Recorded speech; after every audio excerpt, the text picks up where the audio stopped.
and those we are working with will make it to your eternal kingdom. Be with our speaker. Bless our program this afternoon. In Jesus' name we say thanks. Amen. Okay, so thank you so much, everyone, for attending this our health promotion education. So I'm not going to spend too much time because our guest speaker has got a lot to tell us. So with no further ado, I'm just going to introduce our Tony Kelly, a diabetes specialist, ambassador, coming all the way from Birmingham.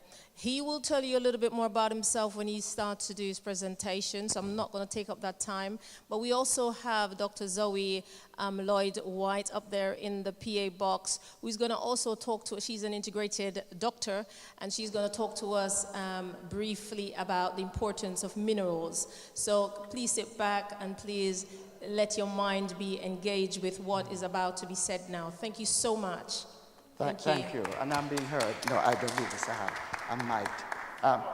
Thank you, Pandya, for the introduction. And I'd like two people to stand before I even start.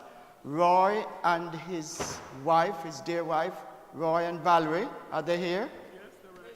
Yes, they're right there. Oh, you just came to speak of the devil and she arrived. That's me and my sense of humor. But Roy and Valerie were the people in this church who heard of me from way back and decided, you've got to come to Brixton. You've got to come to Brixton Seventh-day Adventist Church. Then Pandya came on board. So those are the three people you need to give a big, hearty welfare thank you for organizing this. As it was said, I'm from Birmingham, and I'm going to take you on a diabetes journey. I was watching. I come from a teaching background. I'm going to be walking up and down here, okay? I come from a teaching background. And when the last person was here talking, there were people having individual conversations. That not happening in a classroom at all. Everybody have to keep this like that. So I am asking you, please, out of respect for everybody and your neighbors, you are supposed to keep quiet to listen to what has been said. I've come all the way from Birmingham to take you on this diabetes journey, and I want you to get as much out of it as possible. Is that fair? Yes. Right. It's going to be very interactive. I'm not just going to stand here and talk at you. I'm going to be asking you stuff, and you shout out answers as well as we go along. So, diabetes awareness presentation. What's happening? Oh, so my name is Tony Kelly, as you heard. I'm a diabetes ambassador and activist. And those of you who might wish to want to take my home phone number, we have a second landline at home, and my email address, then by all means do that. I normally have cards with me, and I do have some, but I give out the cards, and about only 1 out of every 10 people follows through on the card. So I'm not going to be handing out the cards. If you really want to get hold of me, there's my detail there. So moving swiftly on, why is this? Right. Our health is our wealth. And I say that in the Seventh-day Adventist Church because for the last 12 years, I've been going across the world to do these events. And the Seventh-day Adventist fraternity use me more than any other denomination. You deserve a round of applause for that. I get called. I was in the one near to Tottenham. I was there not so long ago. I go to Barbados, and I start talking about the Seventh-day Adventists, and then somebody just, hallelujah! And I said, what? She said, I'm Seventh-day Adventist. These were trainee doctors. But on a serious note, the Seventh-day Adventists are way ahead of most of the other churches. I'm Church of England, what they call Anglican. And somehow you've got it right in terms of health and well-being, and I applaud you wholeheartedly for that. So, moving swiftly on, our health is our wealth. Why am I having problems with it? Eh? I've got to come back here. Eh?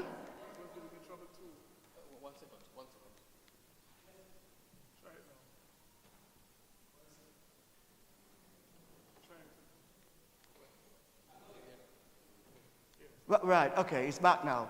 Right, okay. So moving swiftly on, the only thing I'm going to mention on this particular slide for your attention is the mobile phone. I've been doing this for 12 years, and every time a mobile phone goes off in my presentation, trust me, I could be a millionaire by now. a mobile phone is going to go off. So I'm begging you to put them on silencer or to switch them off. The other things I won't mention because you're regular worshipers here, so you know the runnings. That's me as a cheeky little boy. Believe it or not, I was born in St. Helier Hospital in Carshalton in Surrey. Some of you might know it, okay? And my parents at an early age sent me off to the land of their birth. Where you think that is? Come on. Jamaica. The accent still sounds Jamaican. It doesn't sound British. So I was brought up in Jamaica. And you can tell that is not Jamaica because me have on a cardigan, a sweater, or a jumper. So it cold like what? In England me there at the time. Okay? So they remained here and sent me off to the land of their birth. And for the last 19 years, and I stress this at the start of this session, I am not, my health disclaimer, I am not a healthcare professional. I'm not a dietitian, I'm not a nutritionist, I'm not a diabetic doctor or a nurse. I am a patient expert. This is my lived experience of living with this medical condition, diabetes, for the last 19 years, and I have never taken medication. That deserves a round of applause. Thank you. As a child growing up in Jamaica, Whitehall, St. Thomas, Jamaica, I saw relatives of mine who had strokes, relatives of mine who were completely blind, relatives of mine who had heart attacks, relatives of mine who had to go from the country area into Kingston onto the dialysis machine for kidney stroke, renal failure, and relatives of mine who had lower limb amputations, chopping off of toes and feet. As a nosy, inquisitive, fast little boy, I would ask, what is the matter with them? All they told me as a child growing up in Jamaica is they have a touch of sugar. They have sugar. Granny have sugar. Uncle so-and-so have sugar. So they minimized or trivialized or downplayed this very, very serious medical condition called diabetes. Now, I know in this audience there are going to be some nurses and doctors and other people who are well aware. When I was trained by Diabetes UK, I was told to never call it a disease. So some people call it an autoimmune disease, a non-communicable disease, an acute disease, or a chronic disease. Tony Kelly has a medical condition called diabetes. If you've known it as a disease, that's fine. Whenever you hear me say medical condition, it's the same thing I'm talking about. But I don't refer to it as a disease. Okay? So, as I said, my health disclaimer, not a healthcare professional, but I worked back in Jamaica, I went to Micro Teachers Training College and taught in the high schools in Kingston. Okay? Fast forward, I came back to Britain 1979, and I've lived in Birmingham ever since. So that's about 45 years ago. Mrs. Thatcher decided, she and her government, the education standard in the Caribbean and Africa and Asia is not as good as England. Me beg to differ. Me too. So instead of going back, she wanted me to go, the government at the time, back and go to teacher training college for 4 years. I said, no, we're not doing that. So I went into the probation service, did my master's degree at Birmingham University, and became a probation officer and a senior probation officer. My wife, who we got married in 1980, she joined me. She did the 4-year teacher training course. She said it was the most boring thing under the sun. But that's just showing you about the education system. People are coming from America, Canada, and Australia, white people, 6 months refresher course, and they put them in the classroom. So why we from the Caribbean and Asia and Africa must go through 3-4 years? But I digress in saying that. But in the probation service, I went for 13 years without a day off sick. And then, one day, my boss knew that I had that type 2 diabetes, and she said, somebody needs to go to Wolverhampton to speak about this condition. They want a black man, and they want somebody who got the gift of the gab, who can chat. And Tony Kelly can chat. Articulate, eloquent, whatever you want to say. So I went, and I spoke just like this from the heart for about 10 minutes, and somebody said, from Diabetes UK, said, come over to Macedonia and help us. And you as Christians should know what that means. you got the gift of the gab, you'll be able to reach out to people, come on board. So they trained me, and ever since, for the last 12 years, since early retirement as well, after 30 years in the probation service, this is what I do all over the place, absolutely free. And some people say, oh, they need to clone you and make others like you be out there. But I'm there managing it. So Diabetes UK had me for a while. Then the NHS, Birmingham and Solihull Integrated Care System, heard of me and poached me from Diabetes UK. So I'm no longer with Diabetes UK. I start by bigging up in the National Health Service. Some of you will remember the Second World War, 1939 to 1945. When the World War ended, some of you will remember the slogan, your country needs you. You remember it? So people came from Africa and Asia and the Caribbean to work as conductors, to work as bus drivers, to clean the streets, to work in factories. In 1952, before some of you in this room were born, my aunt came from Bath, St. Thomas, Jamaica, to Tootingbeck to train as a state-registered nurse. My mother on the left, the only black woman on the left in 1953, came to train as a nurse, state-registered nurse. A third sister came in 1956 to train as a nurse, again in London, SRN. I call them the 3 degrees. You remember that wrote the 3 degrees? So when I see pictures of the NHS and they show pure white people, I take great exception to that. Black people helped to rebuild Britain after the Second World War. Am I right or wrong?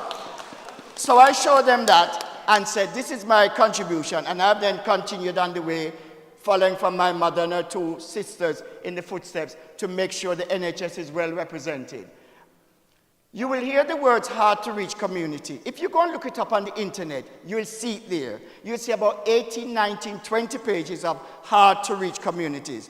As of today, if you see those words anywhere and you go to any conferences or anybody say hard to reach, you know what I'm begging you to do? Ask them, are they on Mars, Jupiter, in the rainforest, in the Himalayas, in the deep blue sea, in the ocean? When I ask them at these events, who are you referring to as hard to reach community? They're so bright and bold and brazen. Black people, African people, Caribbean people, Asian people. Mr. Listen, you need to get from behind your laptop, from your ivory tower, and go and engage with communities. No community is hard to reach. Don't give me that. I won't accept that. And you must not use those terms. It can be seen as being patronizing, condescending, or even be deemed to be racist.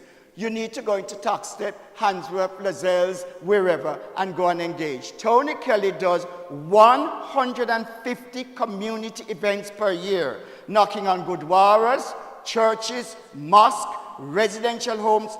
When I just started, people said, well, are you a doctor? I said, no, patient experience, patient expert. And then once I get into these places, some of them have me back 3 times a year. They say, you get the message across so well, you're better than any doctor who would come talk like that. So, say instead, historically excluded, historically neglected, historically ignored, underrepresented, or underserved. Those are the words you need to be using instead of hard to reach. Moving swiftly on. And if Muhammad can't go to the mountain must go where? To Muhammad. That's the argument I'm saying as well. I go to everywhere. Even people with learning difficulties, people who have all sorts of, the blind, people who can't hear, I go and engage with them because they are human beings still at the end of the day. So I cross all boundaries. And I go to the Asian communities. Some of them say they don't even understand English. But by the time I don't explain things, some of you might remember Mr. Motivator. Well, when I don't explain things up here, they say, you're Mr. Motivator the second. Except, you know, we have the different color socks and the lycra shorts. So I make it well understood so people get an understanding of what I'm on about. I move swiftly on because of time. You won't find me going to a medical center, a health clinic, or a hospital. People who go to those places are there for a reason. So I will go to the barber shop. I would go to the hairdressers, I would go to the rum bar, I would go to where they're playing the domino, I go to the car boot sale. I think of myself, remember I'm not Jesus though. Jesus never going to the churches. Jesus walked on the beaches and in the marketplaces to find fishers of men and women. So I do the same thing. I have about 10 of these shirts in different colors and the hoodies as well. 30,000 feet in the air, somebody, excuse me, I see your NHS and your diabetes stuff. Because I do this as a volunteer, I'm a volunteer. Do you have your card? And I say, oh yes, I do have my card. And I take it out and give to people. I always, on the train from, even in Brixton, somebody just stopped me when I came off the train and said, do you do diabetes stuff? I'm a health visitor and I'm wanting somebody to come and talk. I just gave her my card straight away. And she said, I'm going to have you come and talk to my group. This is how, if I'm wearing neutral colors like what you're wearing, and some of you in here might be nurses and doctors, I won't have a clue who you are. I must stand out from the crowd. And this is how I stand out and get the engagements. Are with you? Are you with me? This is how I went once to Birmingham City Football Ground. And when we done ask the top officials, them a whole heap of questions, there were some big officials from the London School of Hygiene and Tropical Medicine. And they say, you know, next week we're going to Jamaica. Had we known of you, up here, white people going, you know, they know about plantain and yam and dumpling and cassava and those sorts of things. Had we known of you, you would be on the flight. But we're going to Dominica in 6 months' time. And they kept their word. They took me to, so I've been to Dominica, I've been to Barbados, I've been to Jamaica, I've been to Canada, all over the place to do these events and get the message out there about our health is our wealth. Now, moving swiftly on. Oh, before I show this, here's when I start giving out some prizes. Shout them out, please. There are 10 countries in the world, 10 countries where diabetes is rampant more than anywhere else. Shout them out. America, correct? India? I'll stop there. There are more goodie bags for other questions. I mean, know somebody would have said Jamaica. Listen. 3 million people live in Jamaica. Feast your eyes, and I'm going to need some water, Pandrea. Feast your eyes for 1 minute at the top 10 countries where diabetes is rampant.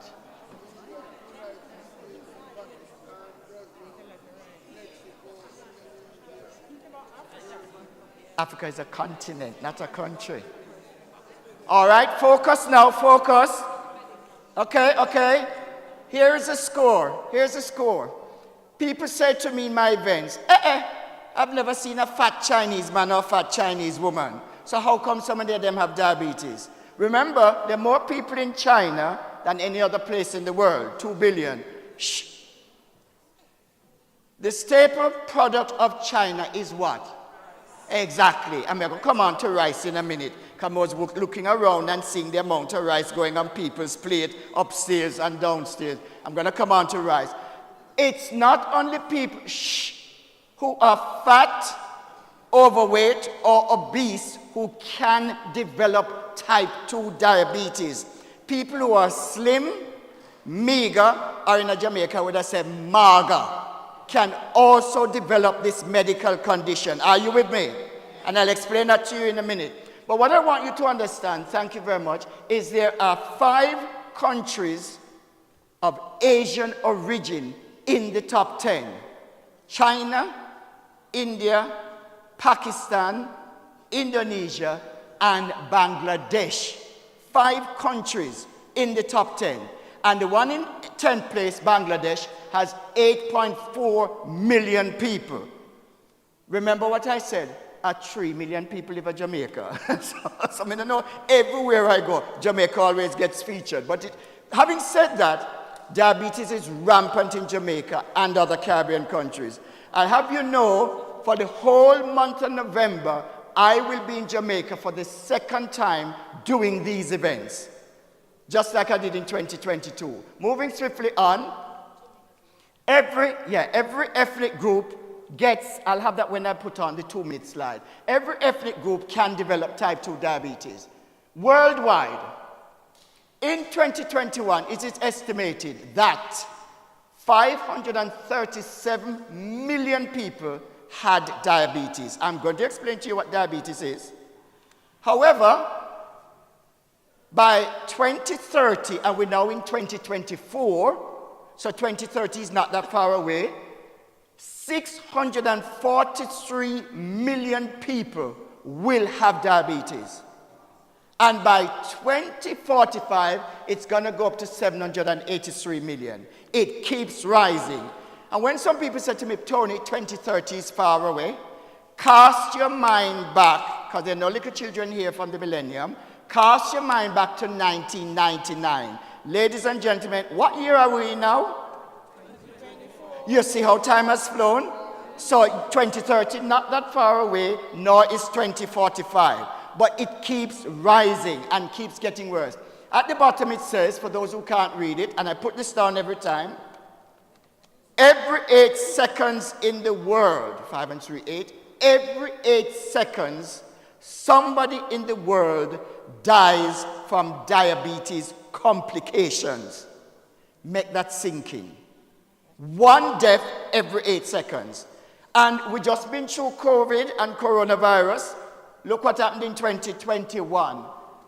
Nearly 6.7, can be rounded off to 7 million people, in 2021 died from diabetes-related causes. From no other illness, just from diabetes, nearly 7 million people. So that is why you need to understand it is a very, very serious medical condition, and you need to make sure you keep your health in check. We come on to Britain now, because this is where we live. It's big in Britain. There are 5 million people in this country who are known to have diabetes. However, there's another 1 million estimated people walking around with this medical condition and do not know they have it. Why? Come on. Why?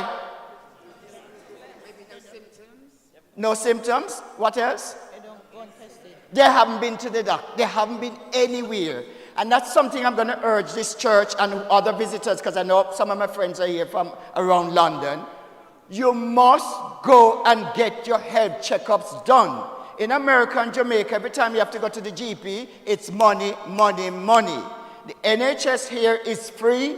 And as for the men, take them grabbing and kicking and screaming, because at the first sign of a twitch or a pain or an ache, women make a beeline to their GP. Men, at the first sign of a twitch, an ache or a pain, they make a beeline to the rumbar or to play domino or to watch cricket. And I was one of those men who 19 years ago, my wife said to me, I was getting up 4 times during the night, 19 years ago, going to the toilet. And my wife said to me, something's wrong with you, something's wrong with you. And I said, is it? She said, yes, every minute you keep on waking up and you're going to the toilet.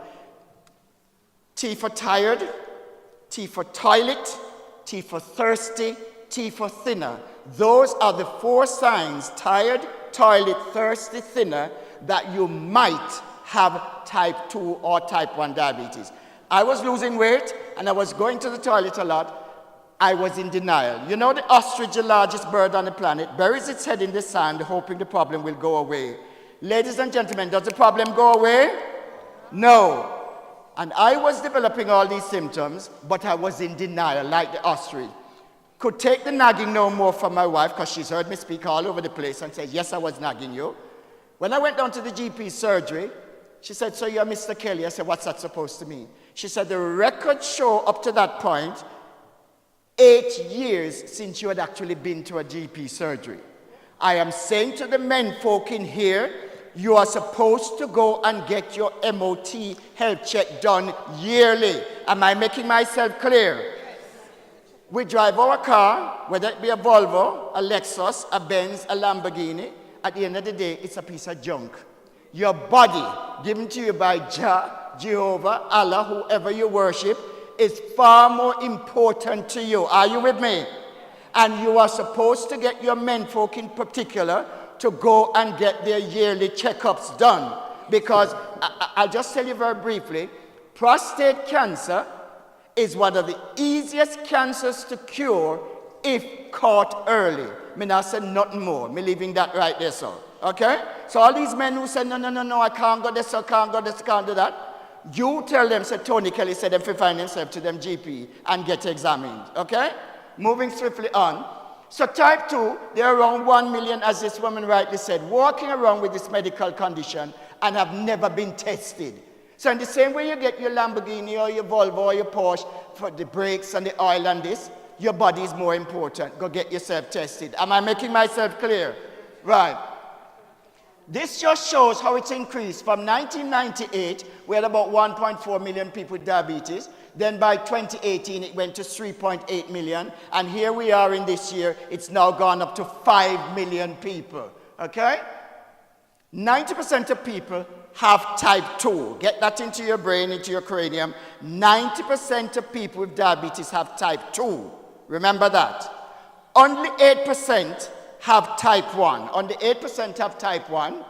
And 2% have rarer types of diabetes, which I very rarely talk about because I'm not medically qualified. I leave that to the medical experts.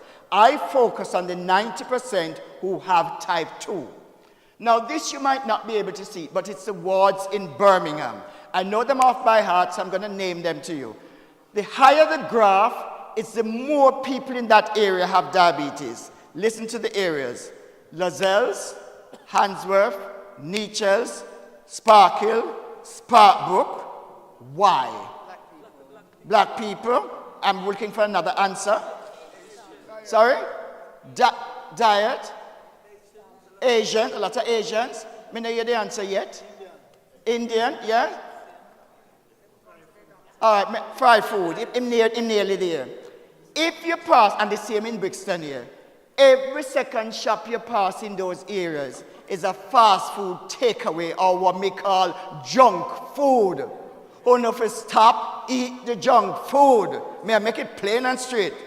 You have to eat sensibly. I've been eating sensibly for the last 19 years. When I was diagnosed 19 years ago, my wife said to me, so you're going to still eat 8-9 tablespoons of rice and peas? Not anymore. The portion of rice and peas that you eat on your dinner plate, believe it or not, should fit into the palm of one hand. Not like this, one hand. And some people say, Lord Jesus, stony man, big man, that won't go on me eye teeth. I am telling you, you have to cut down on the carbohydrates that you're eating. Because if not, diabetes will come your way.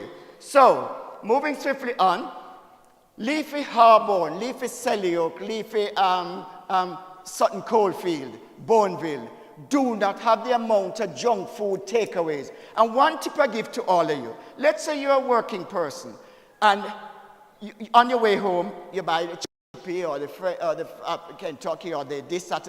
What you do on a weekend, after your Sabbath finish, what you do is prepare, and on Sunday, you prepare 3 or 4 different dishes. You put them in the freezer, so when you come home tired like what during the week, you just basically warm them up. More than every day you're making a beeline for the Chinese takeaway, the fish and chips. You cannot be eating all of this junk food. It is doing your body no good. And especially if you're within the Adventist faith here, you should know about healthy eating. I can't but stress that message about the importance of eating healthily. Is that clear? Right, okay. So, this is why it's serious.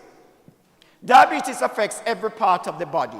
Every part of the body. Starting with the amputation. Starting with deaths. Every single week. Please note it didn't say every fortnight. It didn't say every quarter. It says every single week in Britain, 500 people die prematurely from diabetes. That is a fact. Every week. In Jamaica, would I say, gone too? The one who said gone too quickly not come from Jamaica. Gone too soon.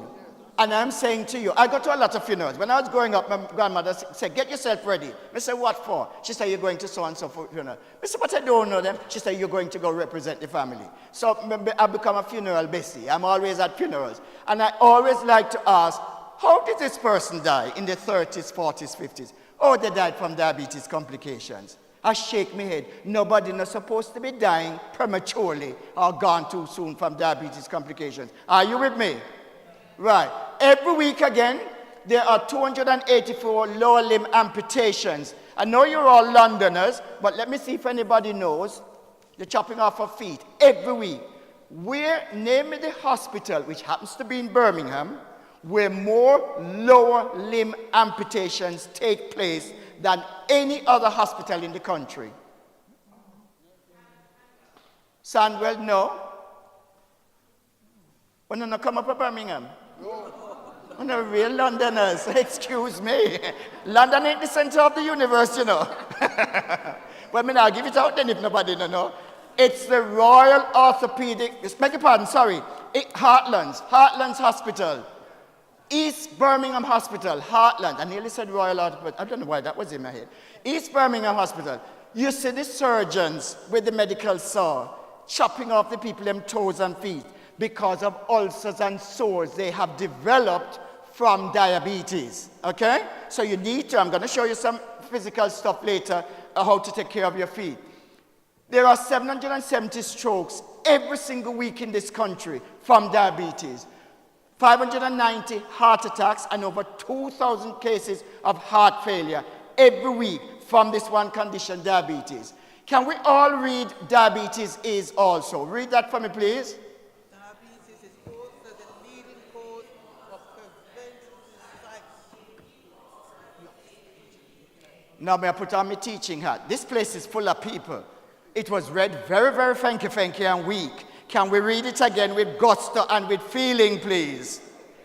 Diabetes is also the leading cause of preventable sight loss in people of working age in the UK. May I beg you? You see, when your friend or your relative or your niece are squint and looking at the small print or looking at the TV and they suddenly can't see the images, some people think to say, oh, because I'm in the 50s, 60s, 70s.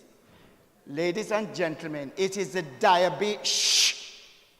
It is a diabetes having its wicked way at the back of your eyes, causing you to have blurred vision and to go blind. The 4 countries in the Commonwealth where blindness is rampant: Jamaica, Belize, St. Lucia, and Dominica, where I was. I am begging you to go and get your eyes checked if you notice you're having the blurred vision, because if caught early, it can be reversed. So you need to be mindful of that in terms of the blurred vision. And don't just suffer there in silence and think, oh, it's because I'm 50, 60, 70. Nonsense, okay? If someone is diagnosed with diabetes, since we've been here in the church, every 2 minutes in the United Kingdom, somebody gets a diagnosis of diabetes. Every 2 minutes. Okay? So you need to be mindful of that. And it's the leading cause, as we said, of sight loss. Now, Pandrea might have won the lottery. She probably doesn't gamble, but she won the lottery, our friend, and won £10 million. Ladies and gentlemen, that doesn't say 10 million. That says 10 billion pounds is spent by the NHS on this one medical condition. There are countries in the world who do not have that amount of money, 10 billion pounds, as their gross domestic product. And we in Britain are spending 10 billion pounds on diabetes alone. 1 million pounds an hour, or a tenth of the whole of the NHS budget. It is a very, very expensive medical condition. Moving swiftly on, this is where the gentleman will know. The light should have been dimmed, by the way. Omar, you're going to play the 2-minute video while I have a drink of water, please. There are 2 main types of diabetes, type 1 and type 2. They're different conditions, but they're both serious. Hiya. There are some other rarer types of diabetes too. What all types of diabetes have in common is that they cause people to have too much glucose in their blood. But we all need some glucose. It's what gives us our energy. We get glucose when our bodies break down the carbohydrates that we eat or drink, and that glucose is released into our blood. We also need a hormone called insulin. It's made by our pancreas, and it's insulin that allows the glucose in our blood to enter our cells and fuel our bodies. If you don't have diabetes, your pancreas senses when glucose has entered your bloodstream and releases the right amount of insulin so the glucose can get into your cells. But if you have diabetes, it doesn't work. When you've got type 1 diabetes, you can't make any insulin at all. If you've got type 2 diabetes, it's a bit different. The insulin you make either can't work effectively or you can't produce enough of it. In both types of diabetes, because glucose can't get into your cells, it begins to build up in your blood. And too much glucose in your blood causes a lot of different problems. To begin with, it leads to diabetes symptoms like having to wee a lot, being incredibly thirsty and feeling very tired. You may also lose weight, get infections like thrush, or suffer from slow healing wounds.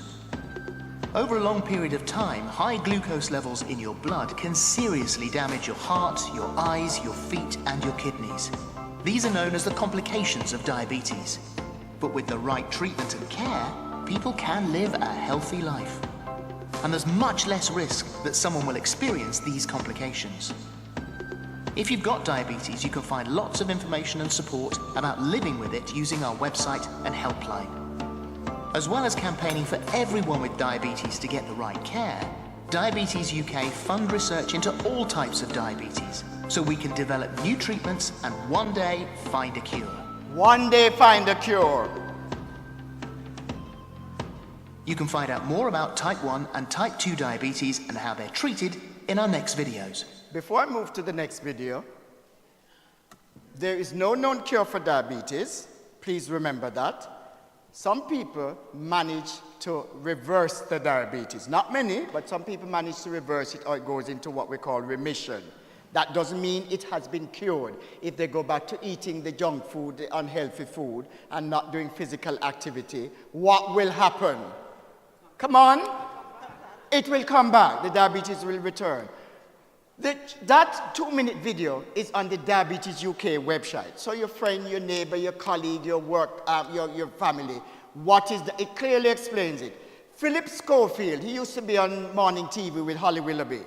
He doesn't have diabetes, but his mother and his brother have type 1 diabetes. He himself doesn't have it.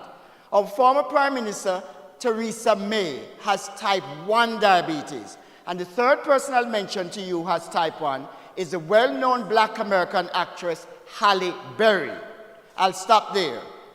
Let me just explain to you so you're crystal clear the difference between type 1 and type 2. We all have an organ here, every one of us, called the pancreas, right here, so, across the belly button. The pancreas produces the hormone insulin. Insulin regulates what we eat and drink. So the more junk food you're eating, then the pancreas is not able to do what it should be doing properly. So with type 1, and that has nothing to do with age, ethnicity, size, or gender, with type 1, the pancreas shuts down altogether, completely. You can live without any hair on your head, bald like me. You can live without any teeth in your mouth. You cannot survive without insulin. It keeps you alive. So, 102 years ago, Sir Frederick Banting, a Canadian scientist, noticed a meager dog outside, made this concoction with his French medical student Charles Best.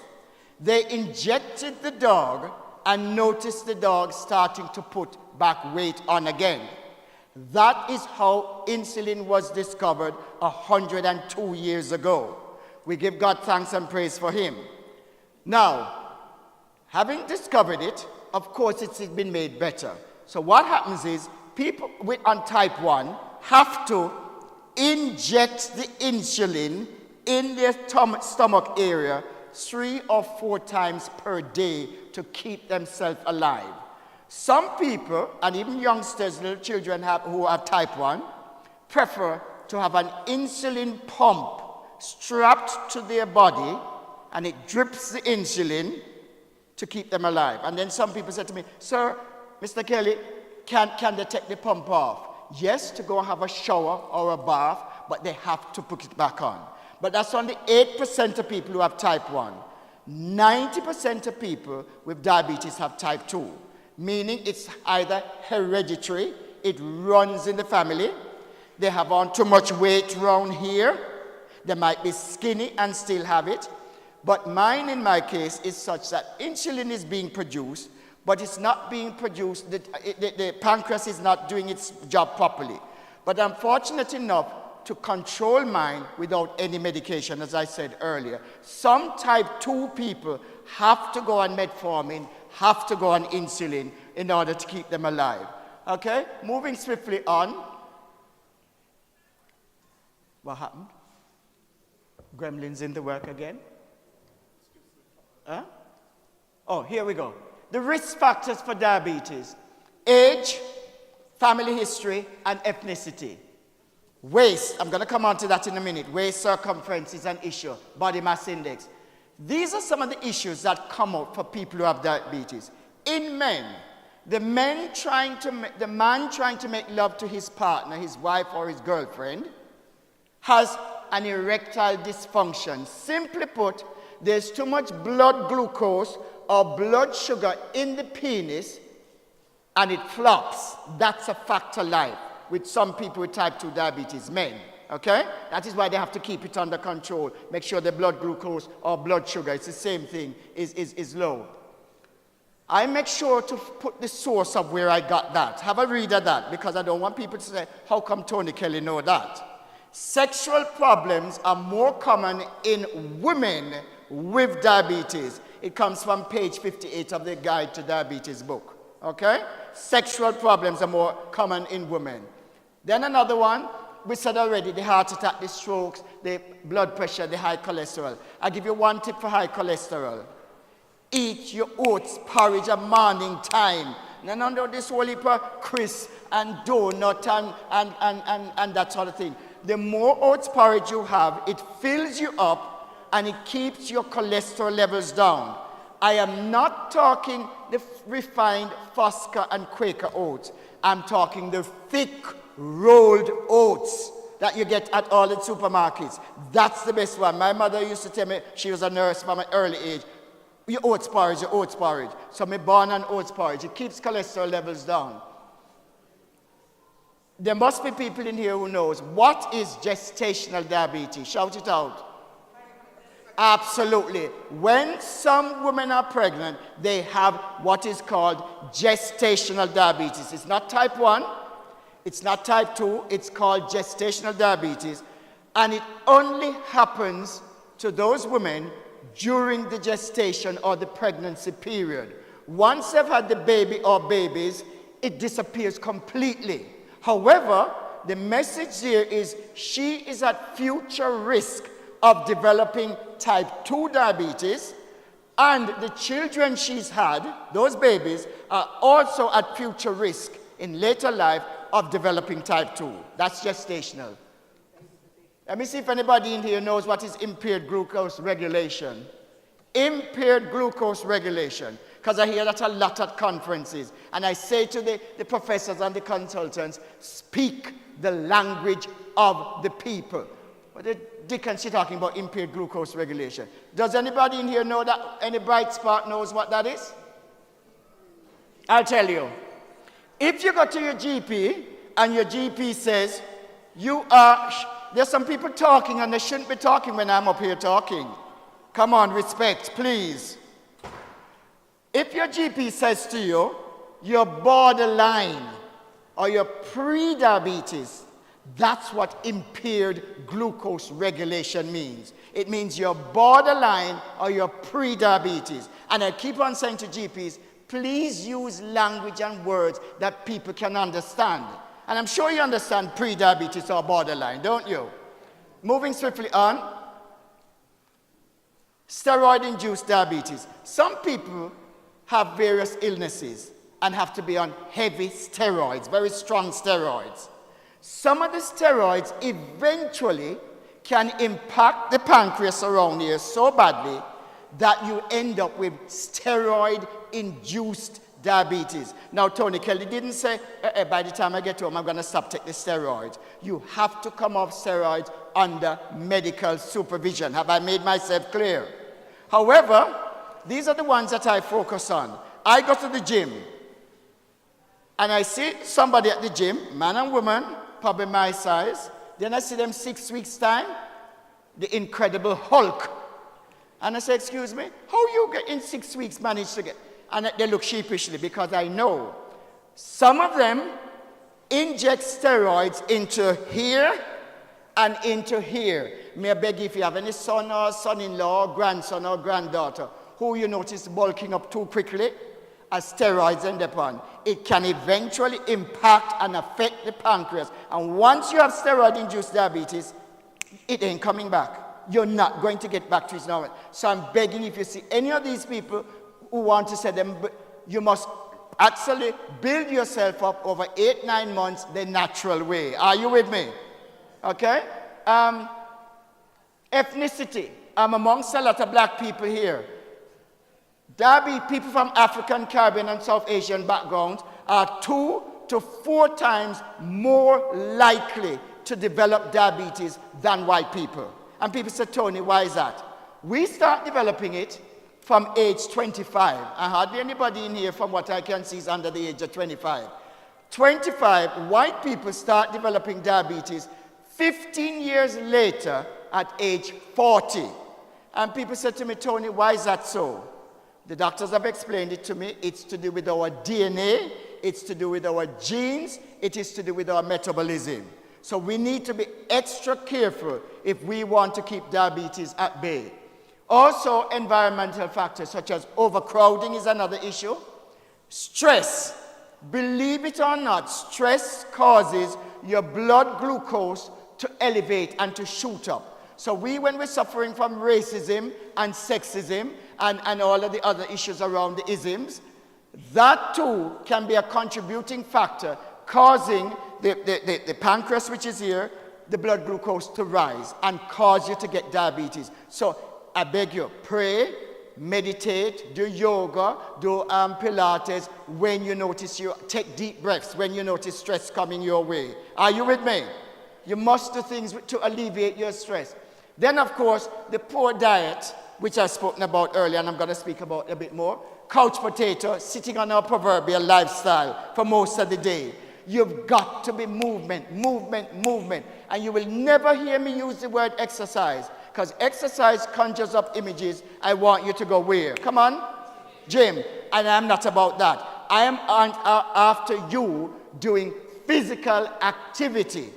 Gardening is physical activity. Mowing the lawn, cleaning the windows, climbing the stairs, doing a walk with the children, getting the kids in particular. I know this is being filmed because I want you to get the kids off these PlayStation and these mobile phone. In my days in Jamaica, at 2 miles I walk to school and 2 miles back. We never had mobile phone where everybody's on the phone and this, that, and the other. You have got to get the youngsters today because more youngsters are developing.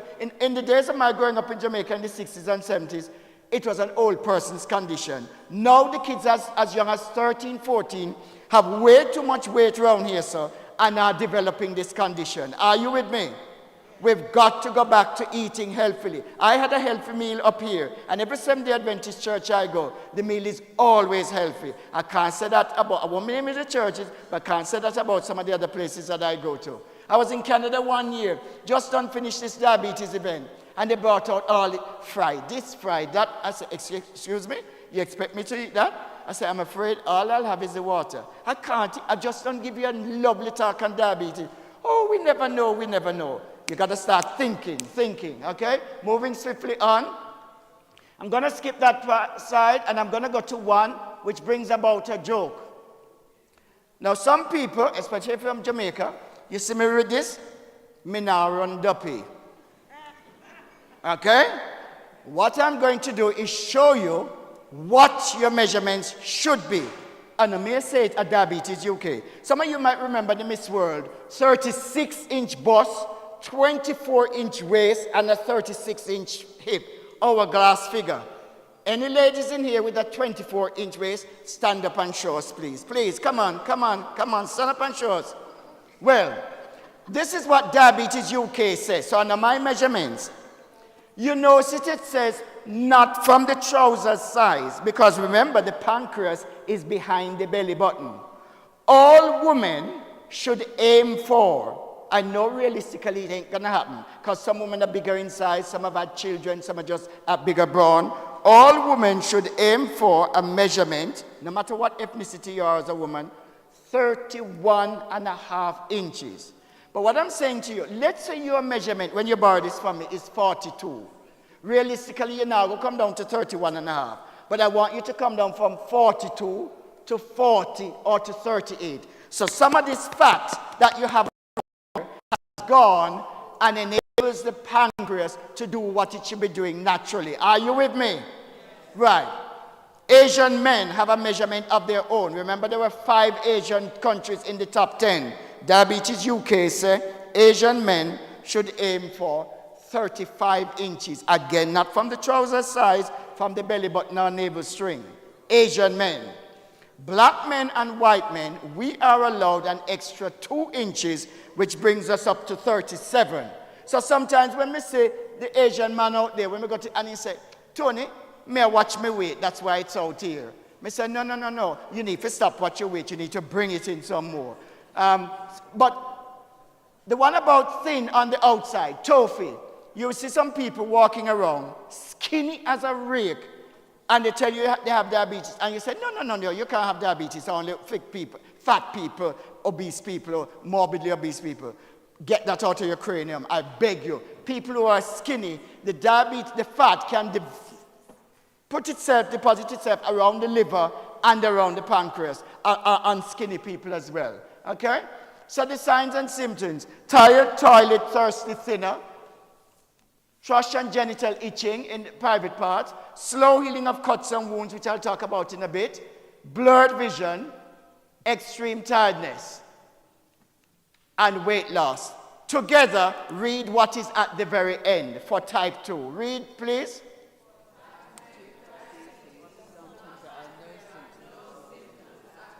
No tired, no toilet, no thirsty, no thinner, no blurred vision, and you're going about your life the merry way, and because you haven't gone to get your once a year checkups, and suddenly your body starts packing, and by the time you get to the doctor do the urine test and then the blood test, and the final answer for it is the blood test, and the doctor will say, do you realize you've got type 2 diabetes? It's in your system. That's the first time you're finding out because you've had a blood test.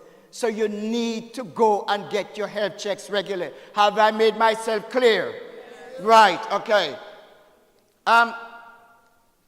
So the eye disease, which I mentioned, the blurred vision. So every year, I don't wear glasses, but every year I have to go to an optician in the high street. They put the drops in my eyes. They take the camera and they take loads of pictures and they send it off to the lab and they say, Tony, it comes back. It's called diabetic retinopathy screening or diabetes eye screening. And it comes back and it says, you're good to go for another year. That's because of the things you'll hear that I do to keep the complications at bay. And a lot of people said to me, Tony, it's not my GP who noticed something. It's because they wear glasses, they go to their GP and the doctor say, I don't like what I see forming at the back of your eyes. You need to go. The only person who can diagnose your diabetes is a GP. Please remember that, not your optician. They can see the things at the back, but they still have to refer you for the blood test. Heart disease, kidney disease, and nerve disease. So it's the complications from it that's the issue. Now, we were in lockdown, and I can tell you, nearly 3 million people have gone to the Know Your Risk tool on the Diabetes UK website, where you put in your height, your weight, your gender, your age, your ethnicity, all the various things it asks you to put in, and it will work out whether you are no risk of having diabetes. These are for people who don't know whether they have it or not. Low risk, LOW, medium risk, or high risk. And if you come up in the medium or high risk, I am part of the National Diabetes Prevention Program. Throughout the entire countries, there are groups where you spend about 8 to 9 months with others who are pre-diabetes, going through at a slower pace all the various things that you need to do to cut down on and the physical activity that you need to do to prevent you getting it. Prevention is better than cure. And we're about preventative measures more than you make the horse bolt and gone through the gate. Okay? So that I'd urge you to really come. And it's on a lot of the stuff that you're going to get here, the books and booklets. I'll share with you a few of my personal experiences. I have something called the sickle cell trait. There are a lot of black people with either full-blown sickle cell anemia, and they go into crisis, the sickle cell trait, or thalassemia. I cannot do the standard HbA1c blood test. I cannot do that. It won't work because I have the sickle cell trait. The HbA1c standard test can tell you for the last 2 to 3 months exactly what you've ate or drank. For me, with the sickle cell trait, if my wife had the trait, then our daughter would possibly be born with full-blown sickle cell anemia, which is when the sickle it's curved. It's not the full blood corpuscle, which is not wrong. So what happens with me is I can only be tested for fructosamine. That's what it's called, and it can only tell me what I've ate or drank for the last 2 weeks. So sometimes me jokingly say to my wife, well, me go eat the hard dough bread and the bun and cheese, but make sure me cut it off before. But on a serious note, I still don't do that. I eat very healthily, okay? Blood pressure monitor. We know as black people, we suffer from blood pressure more than any other ethnic group under the sun. When we go to my doctor, I have something called white coat syndrome. If a doctor walks in here with a stethoscope, this start just beat harder, faster. It's called white coat syndrome. And mine started when I was in Jamaica. A dentist was taking out one of my teeth, and he never put enough local anesthetic in it. And I feel some pain. And from then, anybody in a white coat, uniform, what have you. So they have to take 3 readings. And then one time I went, they said, but they're still elevated. So they gave me, and this is what, do not allow people to suddenly put you on blood pressure tablets. Tell them to give you the blood pressure monitor, which you use at your home for 24 hours. That's what they did with me. And when I took it back, they said, Mr. Kelly, all your readings at home were fine. So I said, what the dickens you would want to give me blood pressure tablets for then?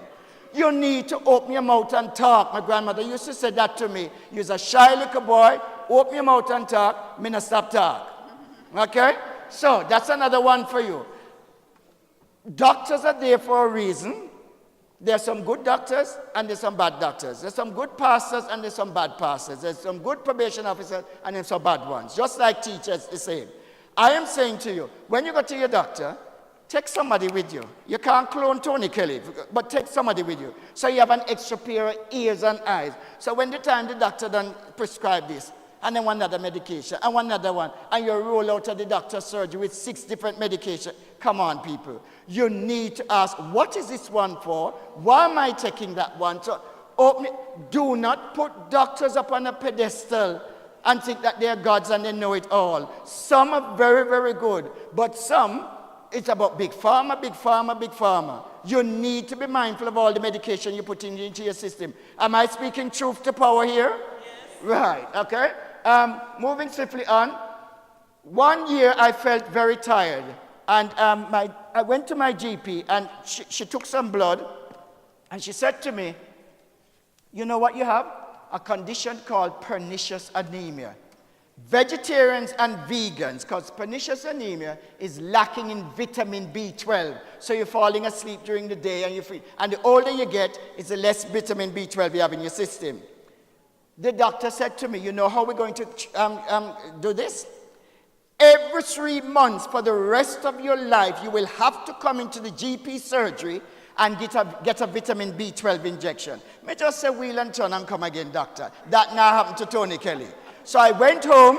I went onto the Pernicious Anemia Society website. I have a lot of doctors and nurses in my family. And they told me the sort of things I need to eat more of, so you go look it up. But Holland and Barrett, Floradix, I swear by this. My wife prefers Metatone tonic. No preservatives, no colorings, no lactose, vitamin B2, B6, B12. I did that for 3 months, and then 1 a day Holland and Barrett tablet, 1 a day Holland and Barrett slow-releasing tablet.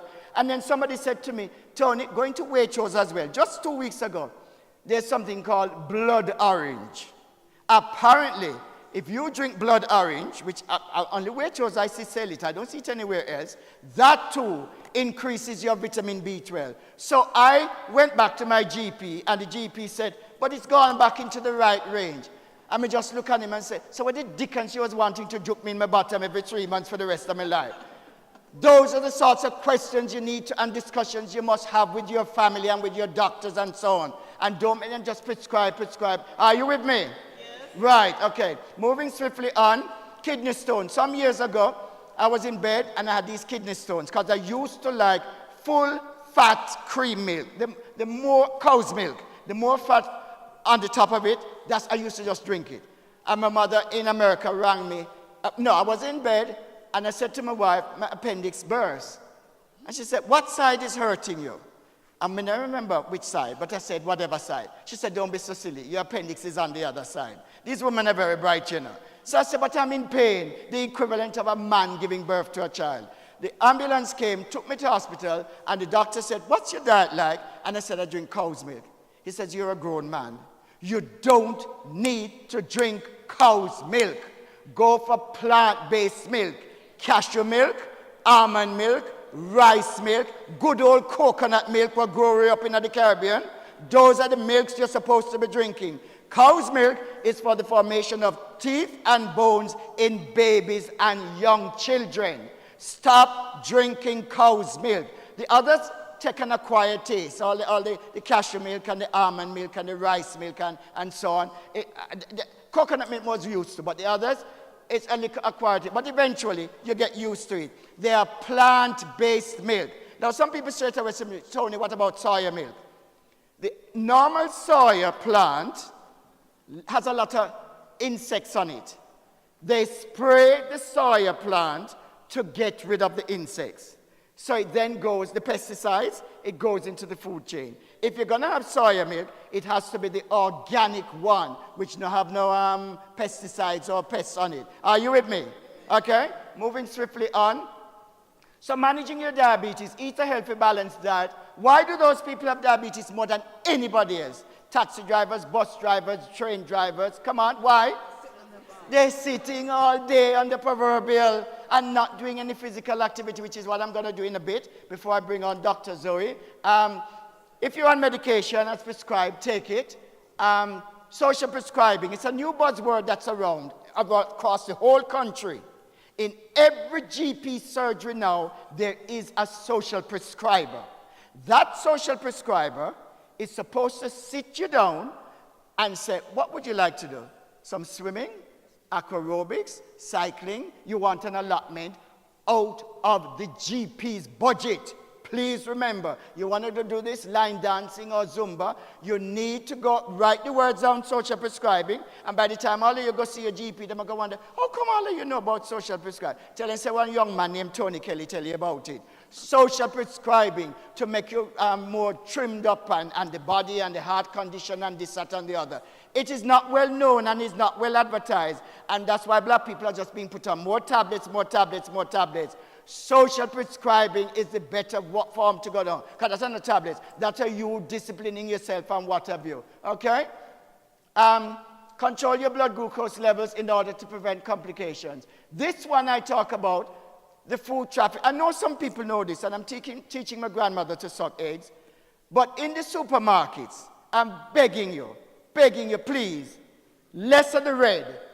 The greens is where you should aim for. And so, just like at a traffic light where red is danger, amber is in the middle, and green you're ready to go, it's the same principle on most foods. In the supermarket, you must pick up things. Only now and again when you're having a treat, you pick up something with a whole heap of red on it, just now and again. But what I need to explain to you is Weetabix, good old Weetabix, which people seem to think is okay. Go home and look on your Weetabix package. Every single section of the Weetabix packet say green. That's a false sense of security. It is not good for you in those portions if you're there having Weetabix. Trust me on that one. Doctors have told me to get that message out there to you guys. Okay? Smoothies. Some people swear by smoothies. They have vegetable smoothies, and some people have fruit smoothies. Let me explain to you. When you have a smoothie, here we go.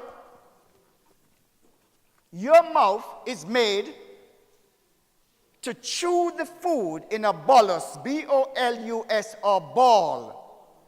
Bolus or ball. Your food must be chewed. The enzymes in the mouth do what they're supposed to do.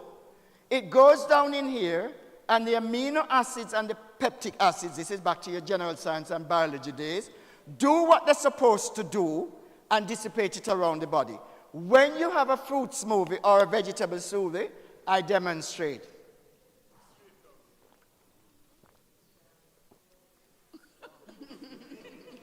And people are on smoothies for 3 months and they lose no weight and wonder why.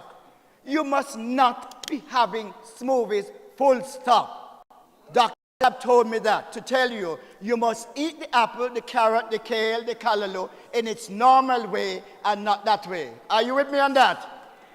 Okay? Now, 1 minute to read all the effects of water. I'm going to shut up and you read now all the effects of water. Look on the screen and read all the effects of water.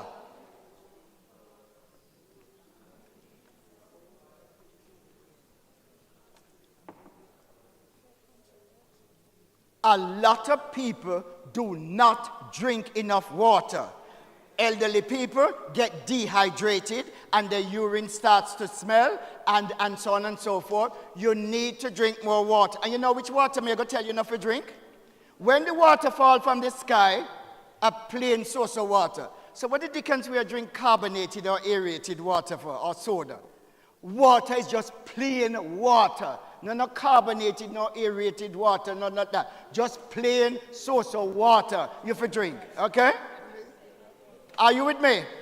Right, the more water you drink, it flushes out the toxins and poisons in your kidney and make you much more healthier and make you sweat and so on, okay? That's the organization, Diabetes UK, I used to work for. They still have a helpline, 9 till 5, Monday to Friday. And when I go to the Asian communities, they speak Punjabi. The people there, they can get a Punjabi, Urdu, Gujarati, Manipuri, Arabic speaker. So there's no excuse for people not to call the helpline and also go to, and I want you to go to tried and tested websites. Some people said to me, oh, my diabetes, they saw something on the internet which was fake, false or phony, and they sent off their money for a cure. There is no known cure for diabetes. Go only to Diabetes UK or the NHS website. Are you with me? Yes. Don't send off your money to any of these fake, false, phony places that are around. Now, everybody, a fair selection, everybody must climb the tree. This is not a one-size-fits-all, okay? We need to be mindful of that. 2 black people and each will be different, even if they're twins or triplets. So we need to be mindful of that when we are giving the message out there and when you're going to see the healthcare professional or so on. And here is one which is even more important. Equality. We need to change the narrative. Ladies and gentlemen in the Seventh-day Adventist Church, Brixton, we need to change the narrative. We go from equality, where everybody is on the same equal level, and this little boy in the middle can hardly see, at the end can hardly see the game. We need to go to what is called equity, where the one at the end, at this first, him no need no stool at all. The one in the middle needs, but the one at the end needs 2 stools. We need to take it even further. Liberation. In the NHS, we need to get rid of the barriers, the obstacles, the hurdles that are in the way preventing black people from getting the treatment they deserve. Are you with me? That is what the liberation is about. When you go to the hospital, they're supposed to see you as an individual, treat you as such, and not say, oh, you're skinny as ever, you don't have diabetes. Ask them if they have x-ray vision. They're supposed to do your blood test. Simple as that. They must send you away, say, oh, you look as white as rain. How do they know what's going on inside of you? This is why when I go to my GP, they know me so well anyway, that I open my mouth and, oh, Tony Kelly coming. I go on a lot of programs and people think this guy is a doctor. I am not a doctor. I am a patient with my lived experience and so on. And what I'm going to do, I don't think I'm going to be able, you're going to have to invite me back, Pandrea, because I'm conscious of time. But what I'm going to do is show you the things that I do to keep healthy. Because I could do some stuff with food and cultural myths, but time won't allow it. But let me do the one with physical activity. Number 1. When I came to Britain, number 1, there were 4 channels, BBC 1, BBC 2, ITV, then Channel 4. Every time you needed to change a channel, you got off your proverbial and you went over and changed the channel. This is what everybody does now. Beep, beep, beep. beep, beep, beep, beep, beep, beep, beep, beep, beep. You know what you do for me? And I'm deadly serious. Hide the remote control, or put dead battery in it, or take out the batteries. And within an hour, if you have to get off your proverbial, within an hour, believe you me, as slowly as ever, and go and change the channel, you have done some movement. The heart has managed to skip around. We don't use these at our home, but 99% of you do. Please, I'm begging you, hide this. Number 2, the bus stop. On a nice day, not at night time, don't come off at your bus stop. Come off at the stop before or the stop after. You're not going to walk as if you're going behind a casket or a coffin coming into the church. You're going to walk briskly, so that the heart muscles are really going around and circulating the blood. Are you with me? That's another thing to do. When I go into the city center, shh. Some people say, what floor you want? I say, I'm going up to the 19th floor. They say, are you Superman? I say, my feet were made for walking.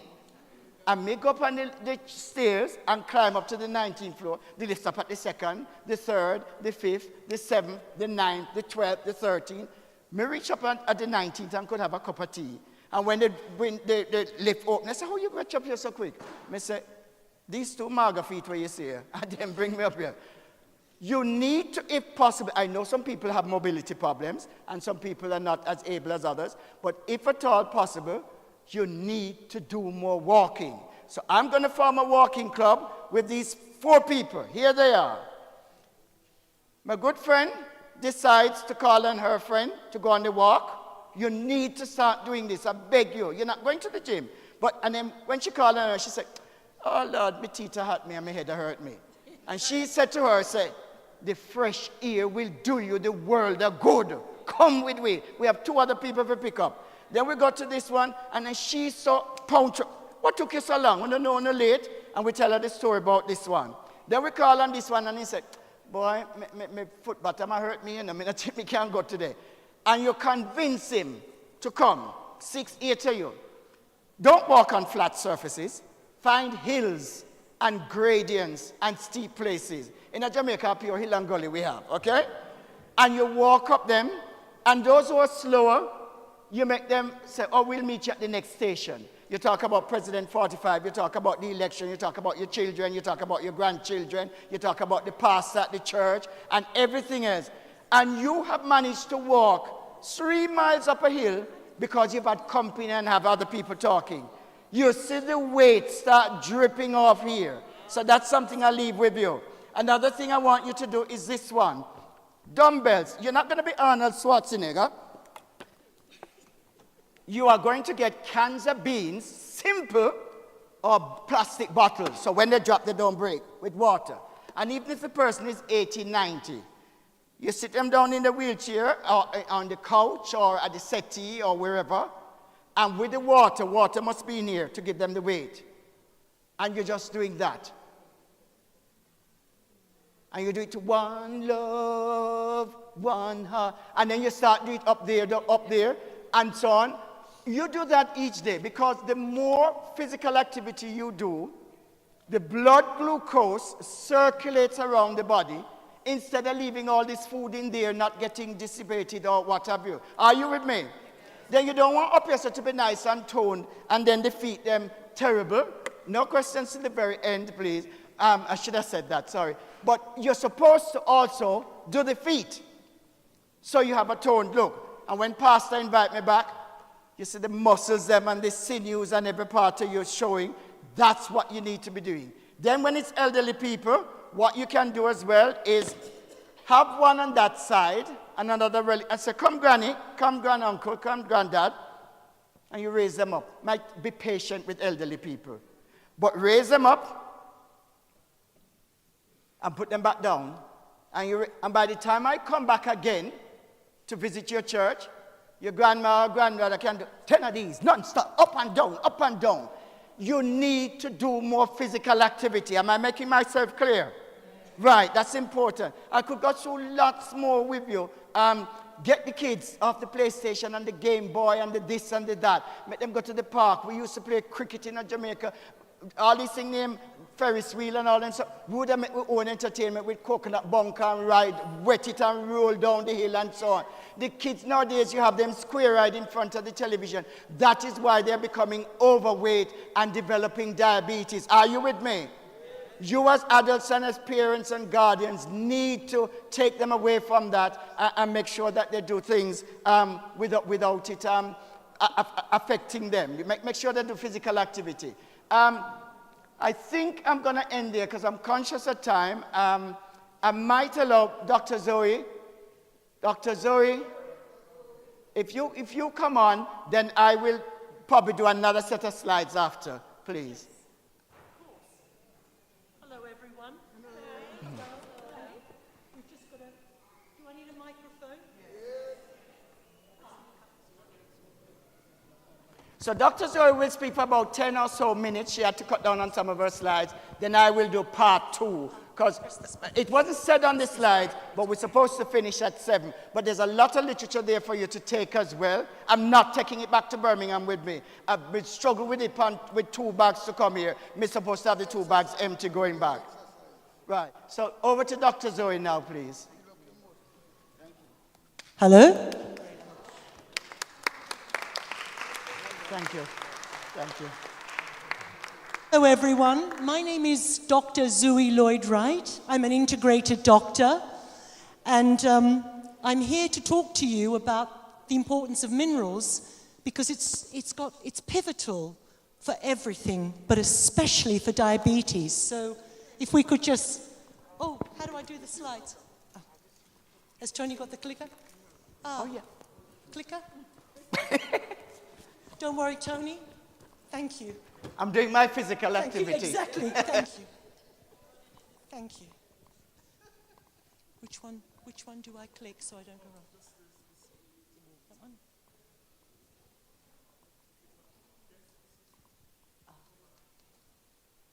These are... I'm not here, obviously, to sell, but I'm here to introduce you to something that's very different from anything you see on the shelves in the shops. These are nanominerals, and they're in medical-grade bottles, and you'll find out why they're so special at the end of this talk. So how do we invest in our health and empower others?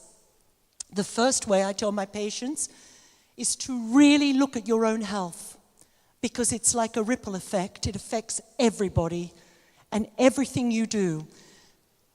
So, you know about diabetes type 1 and type 2, so I won't talk about that because Tony, Mr. Kelly, has covered that very well.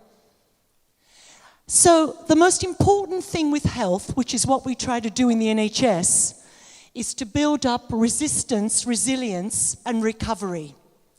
So if you are resistant to disease by elevating your immune system, you not only recover much better, but you're also resilient. And that resilience takes you forward in your later years, because what affects your health earlier on is pivotal to your outcomes later. The human body is composed of water. Tony just mentioned how important water is, but that's what we are. We really are entirely made up of minerals and water.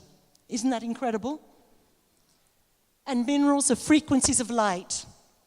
And this was taken by a physicist where he took the minerals from the planet and took the frequencies of light of calcium, zinc, magnesium, and measured them, and that is what he found. So every cell is a frequency of light that we want to energize. Now, don't be put off by this, but what it's saying is that minerals are like a ballet, and they all interact and work synergistically. So if one part of the ballet doesn't come in on time, that's exactly what happens to our body. And as a consequence, we end up with various deficiencies and eventually diseases. Minerals are elements that originate in the earth, and they cannot be made by living organisms, so we need to ingest them in the purest form. And without them, we cannot process our carbohydrates, our proteins, our fats, and our vitamins. So they're very important. So no species can survive without minerals, as they're the source of all life. And mankind needs minerals to live, as every organ and every bodily function requires it. But the most important part of this is that we need to have our minerals as a source of cellular energy in all life.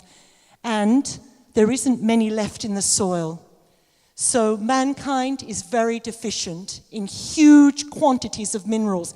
And our soil is very important because our soil reflects us. And if we preserve our soil and everything we do, we are like an ecosystem.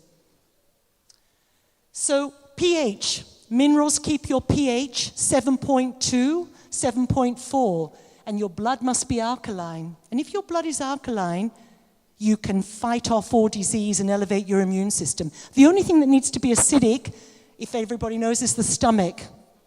That's it, just the stomach. I want to ask, do people take vitamins and minerals here? Can they put up their hand? Vitamins, yes. Minerals? Gosh, I thought it'd be more. Yes, yes. But nobody knows about nanominerals? No? Okay. Oh, pearl dust. Pearl dust. Great. So the most common source of inflammation, where is it? Nowhere else. At the end of our fork. That's it. It's the most common form of inflammation is at the end of our forks. So what you put in your body, if you put live food in your body, it really will energize your body because it's full of liquids that are bursting with energy and bursting with minerals. How do you know you've got a mineral deficiency? Well, let's have a look at the symptoms. Bloating, constipation. I see this every day in my practice. Fatigue, lack of energy, headaches, anxiety, depression, mood swings, brain fog, menstrual pain, constant weight gain, high blood pressure, and digestive problems. Now, all of us fit in there somewhere. I think we'll all agree with that. We'll all fit in somewhere. But a lot of these problems can be solved with the proper source of minerals. So the World Health Organization has issued a warning that chronic inflammation is now going to impact all of us in the most major way, because actually it's the greatest threat to human health. Is inflammation. And let me tell you why. It's the most significant death, and 3 to 5 people die due to chronic inflammation. So all these diseases, whatever name you call them, cancer, diabetes, Alzheimer's, Crohn's disease, they're based on inflammation in the body. And as we can see, heart disease, cancer, obesity, and diabetes. So inflammatory diseases, diabetes comes first. From the World Health Organization, the number one. And then you have depression, which often you get depressed if you're not diagnosed properly with diabetes anyway. Heart disease, dementia, cancer, fibroids, Alzheimer's, Parkinson, multiple sclerosis. And these are also diseases that as we age become worse, especially multiple sclerosis and Parkinson, dementia. And malabsorption is the main form. Now, people say, how do I know I'm absorbing? I can assure you that all of us have problems absorbing. And as we age, especially over the age of 45, our stomach acid diminishes by 45%. So we're even absorbing less. Here is from the British Medical Journal, chronic inflammation leads to diabetes complications, various cancers, neurological disorders, cardiovascular disease, autoimmune disorders. And what happens, if you've also got inflammation in your body, it's very difficult to then cope with these diseases. They actually get worse unless you address the inflammation. So can we truly obtain sufficient nutrients from our food? No, is the answer.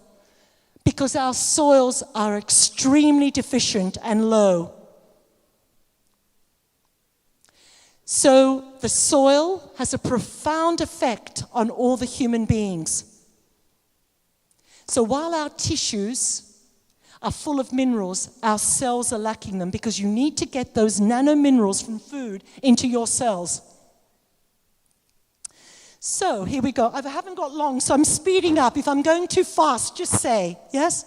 Is it okay? So under the above conditions, nanomineral solutions, which are over there in medical grade bottles, they are the smallest possible particles, and they go through the blood-brain barrier straight into our cells. But what is the difference between a nanomineral and a normal mineral that you get in Holland and Barrett or any store? I don't mean to target Holland and Barrett, any store. I'll tell you the difference. All other minerals are directly bound to a compound, and your body has to liberate it. And that's usually done in the stomach, in the kidney, and the liver. But nanominerals don't need that. Absolutely, they're completely pure. And they are biophotonic, which means they're energized. They're spherical shaped. They're pure elemental. They're odorless and colorless. 100% bioavailable. They're absorbed through the soft tissue in the mouth, the oral mucosa. And they're in structured water. This is what they look like, medical grade bottles for a reason. A nano is a very, very small particle. It gives you an idea. If a nanoparticle was the size of a football, that's how it would be. A virus would be as big as a person. That's how small they are. So a strand of hair is 100,000 nanoparticles. And these are the special bottles. Everything lasts longer in these medical grade bottles called Miron glass, and that's why we put them in there. And the consequence of that is that they become energized within it. So when they come out, they go through all the soft tissue and the portals immediately because they still remain a nano. And these beautiful bottles, which are used all the time in medicine, only allow ultraviolet, violet, and infrared light for a reason. So that everything within it not only remains a nano, when it comes out, it goes immediately to where you need it. So what does that mean? When you need magnesium, if you have to liberate it from your food in your stomach or from a vitamin, you're taking a long time, if you're even going to get half of it or a quarter of it.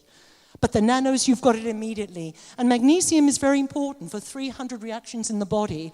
And actually, even more so than that, you have it immediately for flight or fight. Minerals are about needing them immediately because all the endocrine system, all the hormonal system is dependent on them. So boost your immune system. We hear this all the time. Alkalizing foods. Not just alkalizing food, rainbow diet. Everything that's alive. And that's our Alka products, which are fantastic for alkalizing the stomach if you've got stomach problems. So nano zinc, what can we say? Important for men, important for fertility, important for prostate health, which is a major problem in the melanated community. So nano zinc is necessary to correct the storage of insulin. And obtaining it where it goes right into the cells is very important. It's a main constituent in the prostate and in the ovaries for a reason. So it's very important for fertility. And nano zinc elements elevates the immune system. So they play a crucial part in the B cells. And the B cells are the cells that maintain glucose production. So zinc is an antioxidant. It destroys free radicals. We're full of them. We're full of free radicals from pollution, from what we eat, from electromagnetic frequencies, everything in our bodies, the byproducts. So zinc is also very important for menopause. Very important for menopause. Dear to my heart, because it releases FSH, follicle stimulating hormone. And this is the hormone that encourages ovulation and tells your ovaries to produce more progesterone. Progesterone is very important because it also helps produce melatonin, which is very important through menopause. And the ovaries require sufficient zinc and a good amount to help produce estrogen and progesterone. And with nanozinc, it goes right through the blood-brain barrier again and immediately to the mitochondria, which is the powerhouse of the cell, the powerhouse. So nanozinc as well is important for the treatment of diabetes, as we've said, because of beta cells, but also it's needed for the production of antibodies in the immune system. So it elevates the immune system. So if you're always prone to colds and flus, you more than likely have a zinc deficiency. or you're not absorbing the correct amount of zinc. Magnesium. Did everybody know that magnesium makes chlorophyll green? So, can you imagine? So, the Almighty put magnesium in everything green for a reason, so we can have a lot of it to get well. That's how important it is. It's as important as heme is in iron. And it's even more important because it prevents the treatment of many common health conditions. It's nature's pacemaker, so it's very good for the heart. It helps with blood pressure, sleep, heart disease again, type 2 diabetes and type 1 diabetes, important for osteoporosis. You must have the balance of calcium and magnesium in order to produce bone in your body.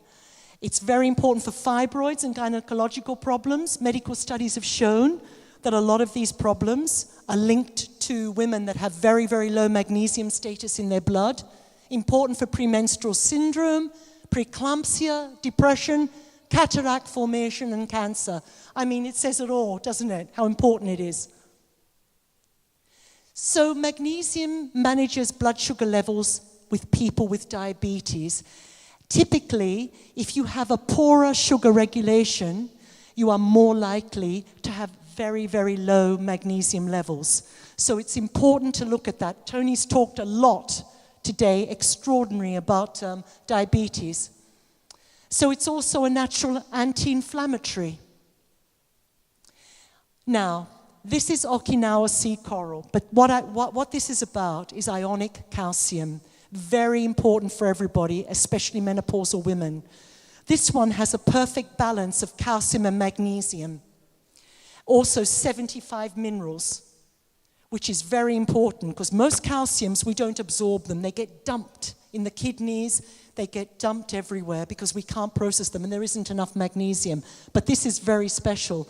But also, calcium is vital for preventing diabetes and improving insulin sensitivity and pancreatic B-cell formation. So again, we're beginning to see how important it is to have the right balance within the body.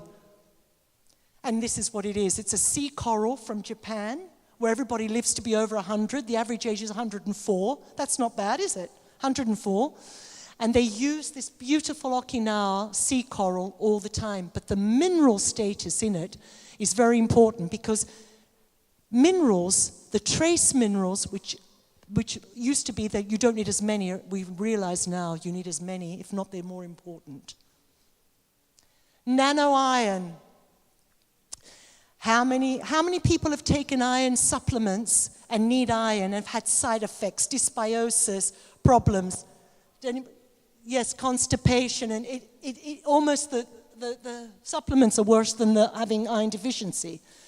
Well, this is how I started because I was using nano iron on my patients and I just could not believe, especially in the 3rd trimester of pregnancy, absolutely no side effects. And the change in women, especially menopausal women, but even more importantly, menstruating women, who if you have an iron deficiency for a long period of time, you will have further problems later on in your life. So why is it important? Well, it plays a very big role, especially in diabetes health, because it's a causal role in diabetic pathogenesis. So if you don't have enough iron, you will not be able to control your diabetes. Iron is so important because it regulates the metabolism of tissues for homeostasis. Homeostasis is the balance of all the nutrients in the body. Tony, am I going on too long? I've only got a few more. Okay. I just want to talk to you about nano gold. It's every single cell in the body has gold. It's a neurotransmitter. Many medical studies have shown that gold is anti-inflammatory. It's good for dementia, for Parkinson, for depression, for inflammation in the body. And this is something else. My colleague and I, Jay McCoy, please come and talk to us afterwards. Jay's just sitting there with Angela. We're here. And Many studies have shown that it not only relieves anxiety and depression, but it also helps with brain degeneration and supports the brain. And produces dopamine, the happy gene. I'm going to go on. Black seed oil. Ours is from Ethiopia. But black seed oil is very, very important for diabetes. And again, in this special Miron glass. Ours is from Ethiopia, and it's really something else, but it has the highest level of thymoquinone. Thymoquinone is very important because if you don't have enough of it, you will not be able to lower inflammation in your body. And if you have enough of it, it will elevate your immune system. It improves diabetic depletion of antioxidant reserves. It's that important. It also helps with the integrity of the hepatic and pancreatic cells. The hepatic are the cells in the liver. And these are our algae that are also very good for diabetes. Omegas. Now, our omegas, remember, does everybody know where we get our omegas from, our DHA and EPA? Fish. That's true. But do you know where the fish get it from? The fish get it from algae, good algae. And great sources of algae are very important. I'm going to move on. DHA is important for it. Tony, I'm going to move on. And that is my presentation. And I want to thank you. And thank you, Tony. And I hope that it's helped. Yes. Sorry, I can't hear you. They make nanominerals by using the original elemental, like we used to. For instance, nanomagnesium, they'll use the purest source of magnesium and extract just the elemental and put them in structured water and preserve them. That's how they make them, by using the purest elemental. Yeah. Tony, there you go. There's your clicker. Thank you very much. Do you want this? No. You're welcome. Thank you. You've been sitting for a long time. I was going to show some cultural myths and misconceptions which black people need to know about, and the food quiz. But I'm going to leave that for part 2 another time. I think we'll end with, if anybody has any burning questions they want to ask of me. Remember I said I'm not a doctor. So once you start asking me about doctor questions, Mr. Go see your GP. Okay? But if there are any burning questions about diabetes in particular, which you want to ask, the mic, this woman here wants to ask one.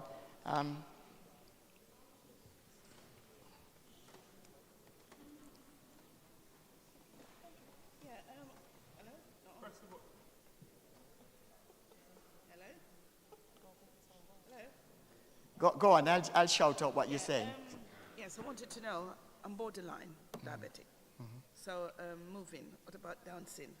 Yes, let me come on to that. Very good question. I do, for the last 14, 15 years, I go to a Zumba class. Me, sometimes the one dege man in a Zumba class with 25, 26 women. And I say, well, I am the rose amongst you thorns. I am there for a reason. So dancing, movement. So I do Zumba, Pilates I do, yoga. Me couldn't swim. My grandmother used to say I'm her favorite grandson. So in Jamaica, surrounded by the beach, the sea, I could not go to catch Janga, couldn't go to the river, can't go to the beach. 2 years ago, I saw an article that Linford Christie, and you all know who Linford Christie is, learned to swim. I thought if it's good enough for Linford Christie, it's good enough for Tony Kelly. So at Birmingham University, I went and started to learn to swim. They moved me from the beginners to the intermediate. They say I've become so good, they're going to move me to the advanced. And particular black women who like to talk about chlorine and them here, stop the foolishness and go learn to swim.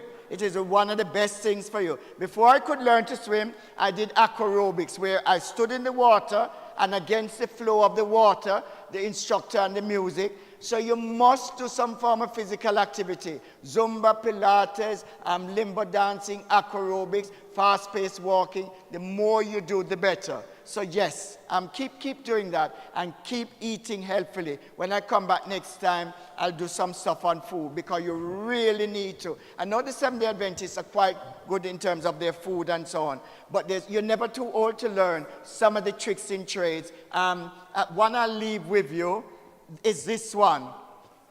What shall I eat? Can't cook or won't cook or so. My wife, my daughter, by the way, I used to couldn't even boil an egg. And she said, this has got to stop. So in 2008, what she did gave me a Christmas present. So I had to go to 15 Caribbean cookery classes in 2008. Ask yourself the question, who you think is the best cook in the Kelly household now? And on top of that, when you watch television program, what gender are the chefs and the cooks? Exactly. So this issue of can't cook, won't cook, go back to basics and teach your young children to cook so they know how much salt, how much sugar, how much oil they're putting in the food, more than heading to the takeaway, as I said earlier. This I recommend to you. Diabetes UK sponsored it. It's Food, World Foods, Carbs and Cals. We eat all this food and we're thinking, how much carbs in this? How much calories in that? How much sugar? How much? This should be after your Bible or the Holy Quran.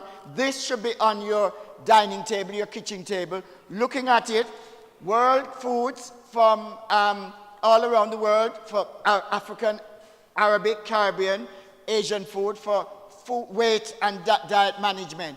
You need to invest in it. It's only £12.99 and it's a good source of information about all the types of food. But I'll do more of that when I come back next time. But yes, more movement you do, the better. The more movement. Keep on at it. Keep on at it. Go on. Tony, if I was diagnosed with diabetes tomorrow, what should I expect when I go to my doctor? What is my expectations of what they should do for me? Right, okay. Good question, Valerie. One of the leaflets up there covers that. And when you go to your GP, let them not straight away decide to put you on medication. I beg you. Enable and empower the patient to make the lifestyle changes by doing more physical activity, by eating healthily, and telling you to come back in 3 months' time and see how you're toned up and how your blood pressure gone down and your cholesterol and your blood glucose and so on. Some people said to me, oh, I'll just pray for God for a miracle. That is one miracle Jesus now go give you. Thy man help thyself, or thy woman help thyself. You have to do some of the things yourself in order to make your whole system better. Okay? There's some people at the back talking away, and it's interrupting the others who would like. You heard me say at the very beginning, I'm a teacher. I'll just fold my arms here and just wait on you to stop. Or some used to do it in Jamaica, and then lick them one another. Teacher, wait for you, you know. Okay? No, but it's just a serious thing that you have somebody come all the way from Birmingham to talk to you. Please, show some respect here. Yes, sir. So, from my research into diabetes and stuff, I've gone into the thought that it's caused by parasites and viruses, bacteria, and these kind of things. Just because, as you say, the eyes go dim, so that means there's muscles in your eyes are being affected by something. Even with the, fat around the waist, there has to be something also inhibiting it. The other woman came up and said something about free radicals. Science called them antioxidants, free radicals. These are things in our body that somehow... But this is just my research. I just want to ask, how did you come to the conclusion that you can't be free from diabetes?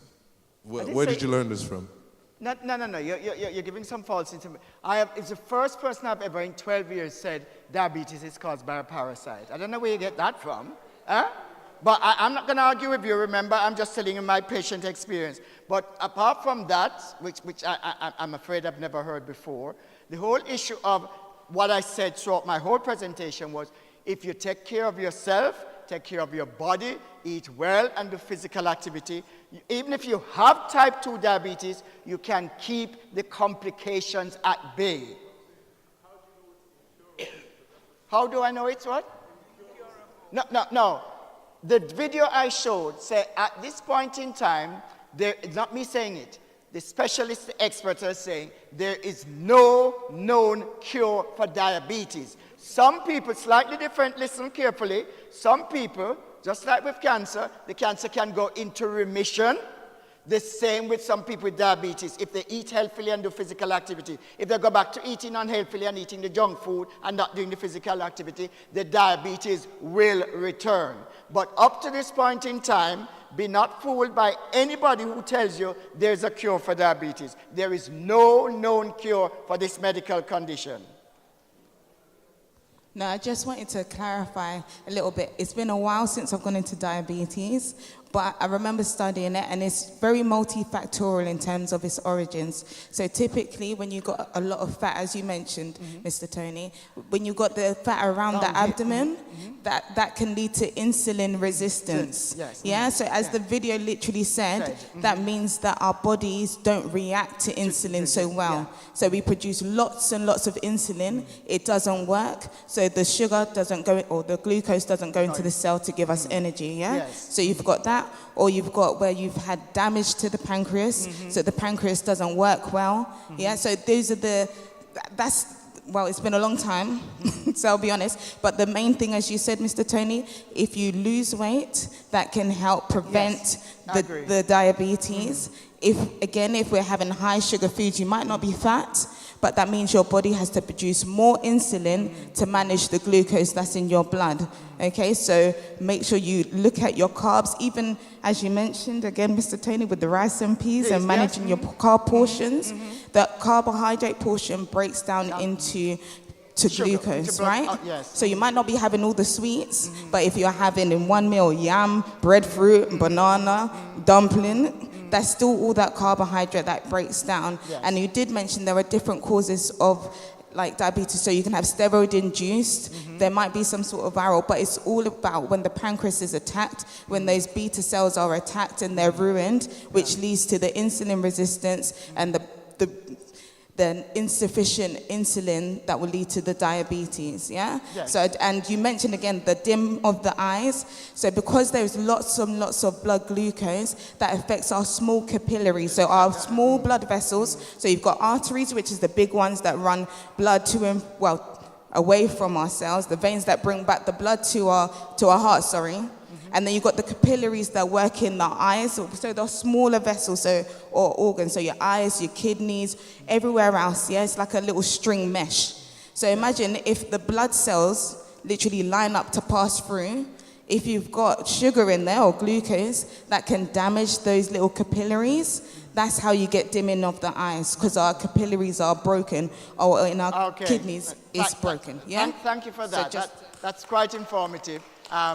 But as I said, also do go to the Diabetes UK website. It's the well-known website in Britain, which people should go to register. I have things there if you want to. I'm not part of Diabetes UK, but they send me this stuff. We have a double garage back in Birmingham, packed with stuff for me to distribute when I do these talks out there and so on, to make people more aware, to educate them about things they should do. There's one there about African and Caribbean food. There's another one there on Asian food. What foods are good for you, what foods are better for you, and so on. And in terms of food, I want you to boil, bake, steam, grill, and roast. Boil, bake, steam, grill, and roast. Less of the fry up. Less of the fry up. Even the Johnny cake or bakes or fried dumpling, start it in a little oil and transfer it to the oven. It eat nice same way. Okay? Any other questions before we come to an end? Yeah, just remember that you can ask question to Dr. Zoe as well. So ensure that you heard what she has said and whether or not there are any relevant questions for her. I have a question for you, Zoe. I took Nano Gold before, but I didn't understand it as the way you explained it there just now. And I'm just wondering for how long you will need to take it to see any difference, because I did have it, but I couldn't see the difference. So could you help us to understand how long would have to take any one of those minerals for them to be effective? That's a really good question. Thank you. Oh. Thank you. Thank you. Thank you.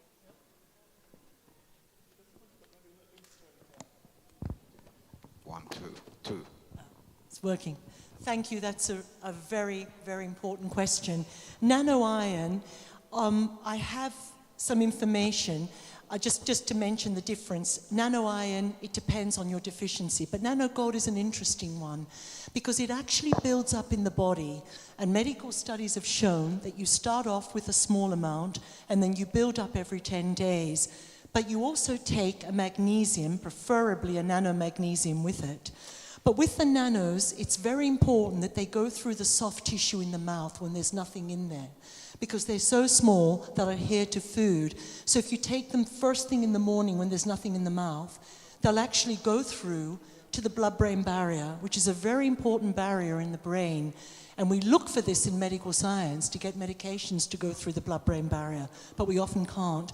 But once it goes through the blood-brain barrier, it goes into the cerebral spinal fluid, which is this magnificent fluid called crystal fluid, actually, which all the great healers have talked about in every culture, because this fluid has a portal to every cell in the body, so you get it there. So I would say build it up with magnesium, and I say to people, start with 10 mils for 10 days, then go up in increments of 5, and you'll probably see a difference with a bit of magnesium, because magnesium actually helps it get to where it needs to get to. You see, I used to, in the beginning, when people would come to me with osteoporosis, which is so serious because every 15 minutes somebody dies in this country from an osteoporotic fracture. So people would come in with osteoporosis to me and we'd immediately give them calcium. But I thought they're not absorbing it. So then I would give them magnesium, and their bodies would be so deficient in magnesium, I'd think I need to give magnesium first and then calcium. So that's how I would start. But gold, nano-gold is incredible. Incredible for the brain. People talk about how it's the chill. It didn't chill you. You're probably really chilled anyway and great. You probably didn't need it. But every cell in the body has gold. It's so important. And do you know where gold's found more than anywhere else in food? Can we go back to the Bible and guess? The apple. The apple. So I won't go into all that, but that's incredible, isn't it? And it's the first food we talk about. So it is very important, and many, many studies now have been done on nanoparticles to help with multiple sclerosis and Parkinson, which is really serious, and Alzheimer's and dementia. So it's worth trying if anyone knows. I'm glad you tried nanogold. Did you try our nanogold? Oh, you must have. That's the only one yes. That's incredible. You must have been drawn to it. Yes. Very good for inflammation. Yes. Did you want to ask me a question? Yes.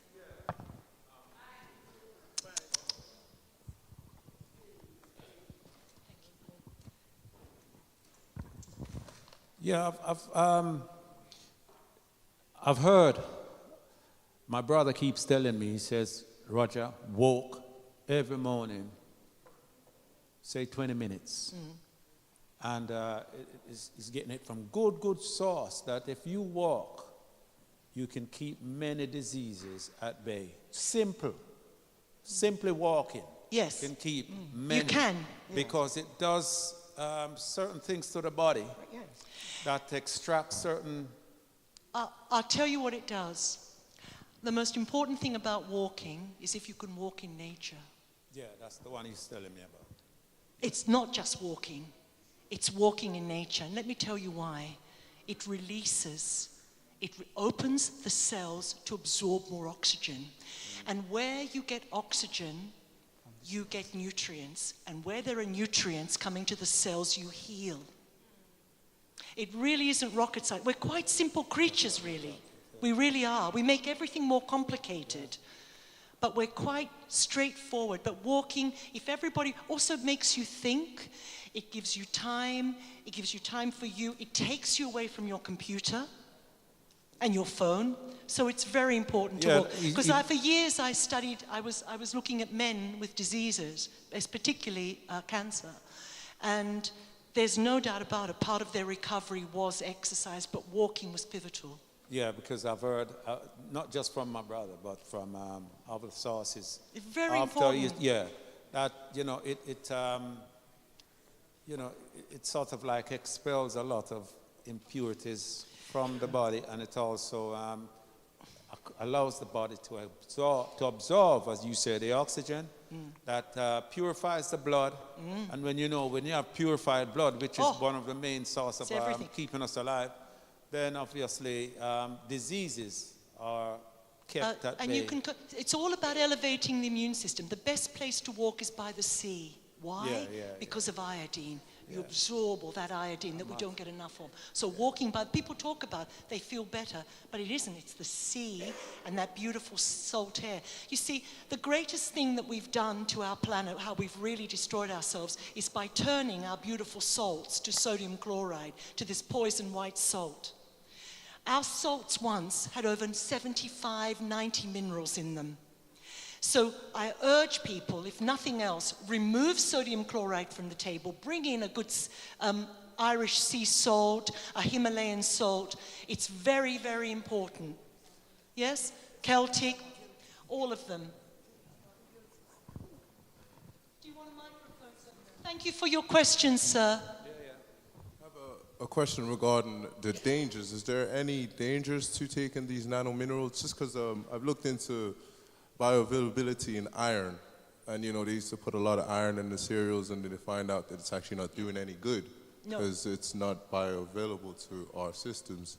So is it better to eat the iron from a metal, or get it from soil or something which is rich in iron? Yeah, good soils are rich in iron, not ours, none, and of course from animal sources. But the nanos are not at all. You will have no side effects. They do not build up in the kidneys or the liver. And I'll tell you why. Because they're very pure. Look, it's not new. Do you all remember, I don't know, when I was a child, my grandmother used to take a copper coin and put it in a bowl to preserve food, and a gold coin for something else. Did your parents do that to preserve, copper coin? It was quite common. I'm from Europe. It was quite common to do that. The nanos that you see are below 7 nanometers. These are very advanced.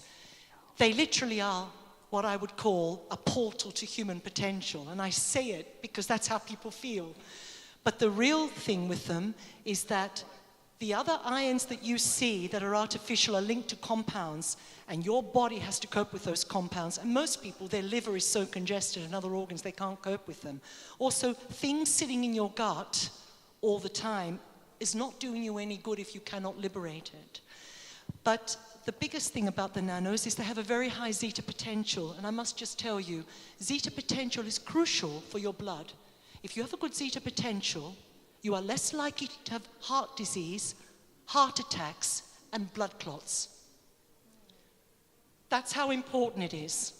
So if you are ingesting something that has a high zeta potential, you are only helping with that. But that's a great question. But they won't build up in the kidney because they're not nanotechnology at all. It's nothing to do with nanotechnology. Thank you for your questions. I want to talk to you afterward. Did you want to ask a question? No, I was just about to ask you what food source that have the recommended information that you have just passed on. You mean food source?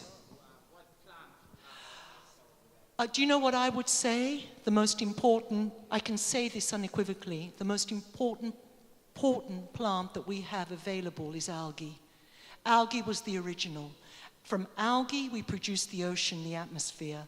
Algae was our original. It is the best, and by removing algae and iodine from the table, we have problems. But algae, if you look, when they send astronauts up, they give them algae. That's how they survive. But algae also has EPA and DHA. I always say DHA is from the head up and EPA is from the head down. So you always remember it. Yes? It's a great way of remembering. It's very simple, but it's a great way of remembering it. Yes.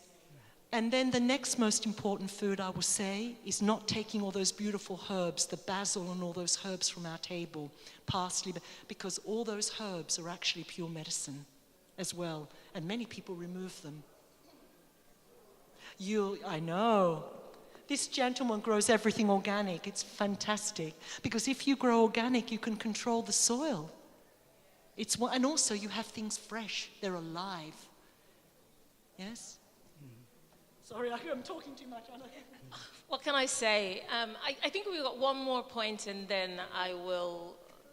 Just one more point. Yeah, just with Tony, and I think it was a good presentation, and I think we welcome it very much. Thank you. My Isido is Brixton Seventh.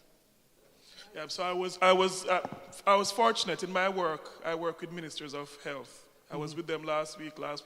This week was the World Health Organization meeting in Geneva. I was there. So the biggest issue that poor countries, small countries are faced with is this issue. And it is killing people. You mean diabetes? Yeah, yes, that is correct. It is ravishing people so badly. Yeah. I don't think people understand how badly it is. One lady I had, her mother, I spoke to one lady. The mother just passed in April. The daughter and the children are the next ones. Yeah. It's just going straight through the family. Yeah. But the issue here, and this is the question I have, is we have these presentations, people know what to do. But they don't do it. They don't do it. And that is why the numbers are going up. Yes, we have the presentations, everybody see it, we hear the thing. Then the next thing is how you're going to do it. Be physically active and eat. And then the second thing is the food industry has really done a great job.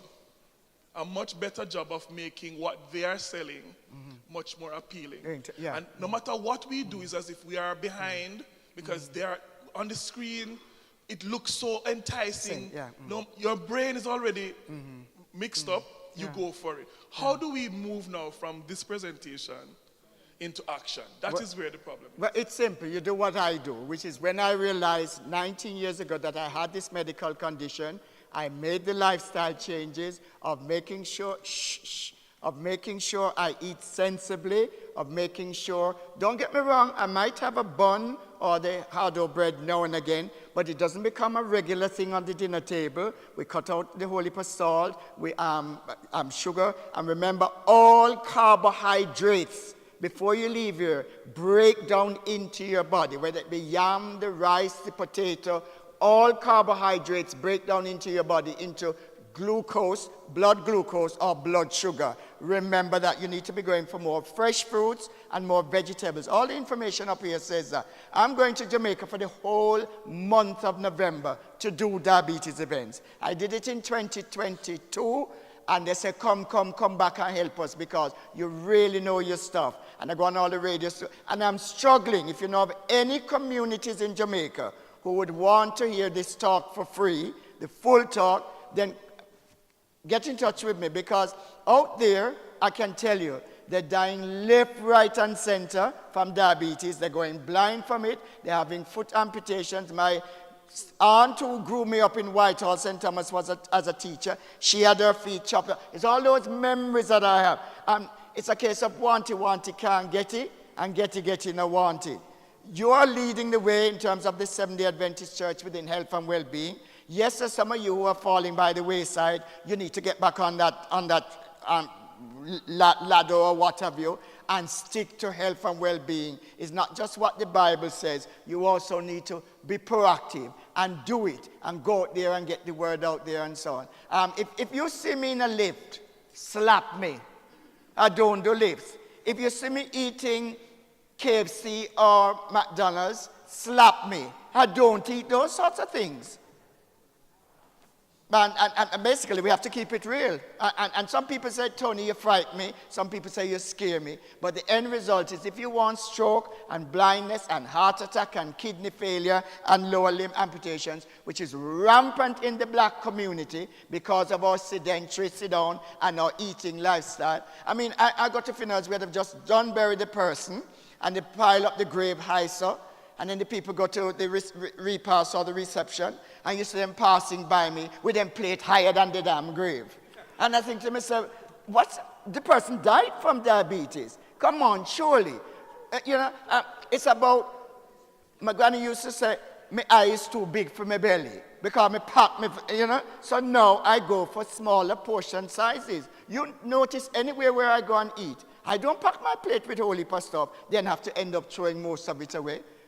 We need to discipline ourselves as black people and not sit down there waiting on, the National Health Service is here, it's going to bail us out.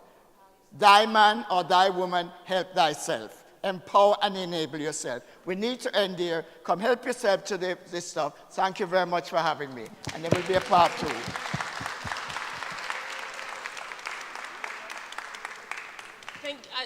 Okay, can we just give another round of applause to Tony and Dr. Zoe, please? Thank you.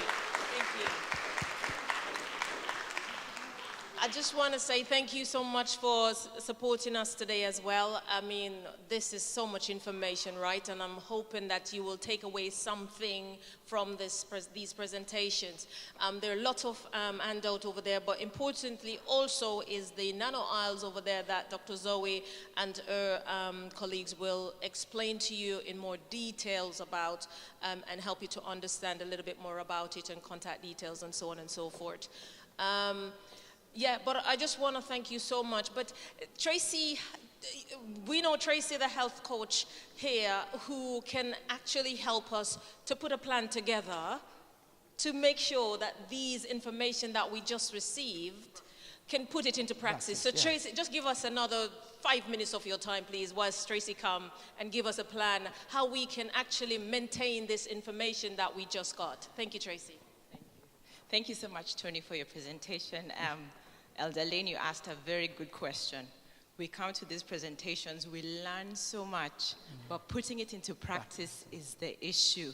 So probably all of you knew some elements of what Tony said.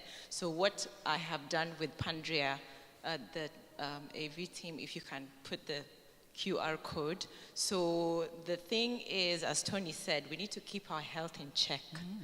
There are obstacles, there are barriers that people face in managing their diabetes. So the session we have prepared for anyone who has diabetes is an individual session, because as Tony said, one size doesn't fit all. So in that individual session, you'll have a session with me where we talk about what's your barrier, what's the obstacle that you're facing, how would you like to put into practice what Tony has said. Is it, what are your barriers? Is it going to the doctors? Is it advocating for yourself? Is it portion control? Tony said your carbs should be a handful, which is true. So you're thinking, how do I do that? I love my fried foods. Stress, managing stress. So in that session, these are the things we'll talk about, so that for you as an individual, you'll have your own plan so that you can lead a healthier life, a happier life, keeping your health in check. Tony has done it for 19 years, so you can also find your own way of putting into practice exactly what he said. So there will be a QR code, scan it, book your session. Tony's doing his session for free. There's no charge for this session. So book your session. Let's talk about how to overcome these barriers and these obstacles that you're facing in managing your diabetes, and then we start to put you forward to that place of living a healthier, happy life. Thank you so much again, Tracy and Tony and doctors. Please go and see what Dr. Zoe has over there to what she brought up to show you. So thank you so much once again for coming. And tomorrow we will go into the Brockwell Park to do our walk, our Sunday walk, okay? We're putting it into practice and we'll continue to do so. So tomorrow, 8 o'clock, we'll meet in at... Oh, change the plan? Okay, Tony said we need to go up the hills and up the valleys, right? And Burgess Park is full of up the hills and up the valleys. Yeah. It's a really good park to really burn some energy. So let us meet at Burgess Park, 8 o'clock tomorrow at the Camberwell Road entrance. Okay, please, I want to see you all there tomorrow. We're having good times there in our walk, so please come tomorrow at 8 o'clock. And remember, next week at the country show on Saturday the 8th, 1 to 9, or we can be flexible with that, but we want us to be there for 1 o'clock start to support the health department in presenting the church, what the church has to offer. Please, please, please, I want you to take on board what we just heard today, because it is important for us. I want to live long, but I want to live long healthily, so we don't want to die sick. Let us die healthily. So have a great evening. Oh no, we haven't prayed yet. I want to thank God for this wonderful session. So if you just stand with me as I pray and close. Thank you. Our gracious God and our Father, Lord, we thank you for this wonderful evening. We thank you for what you have done for us. We thank you for what you have, the knowledge that you have given Tony and Dr. Zoe. We thank you, Lord, for their willingness to share it with us freely, Lord. And we just want to thank you.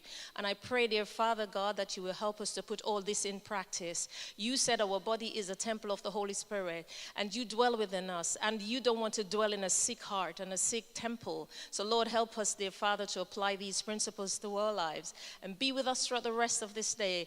Take home everyone safely, dear Father, to their different destinations, and may you bring them back to this church next week on Sabbath, safe and sound. And Lord, just bless us and keep us faithful and true to you is my prayer. In Jesus' name, amen. Amen. Have a good evening, everyone.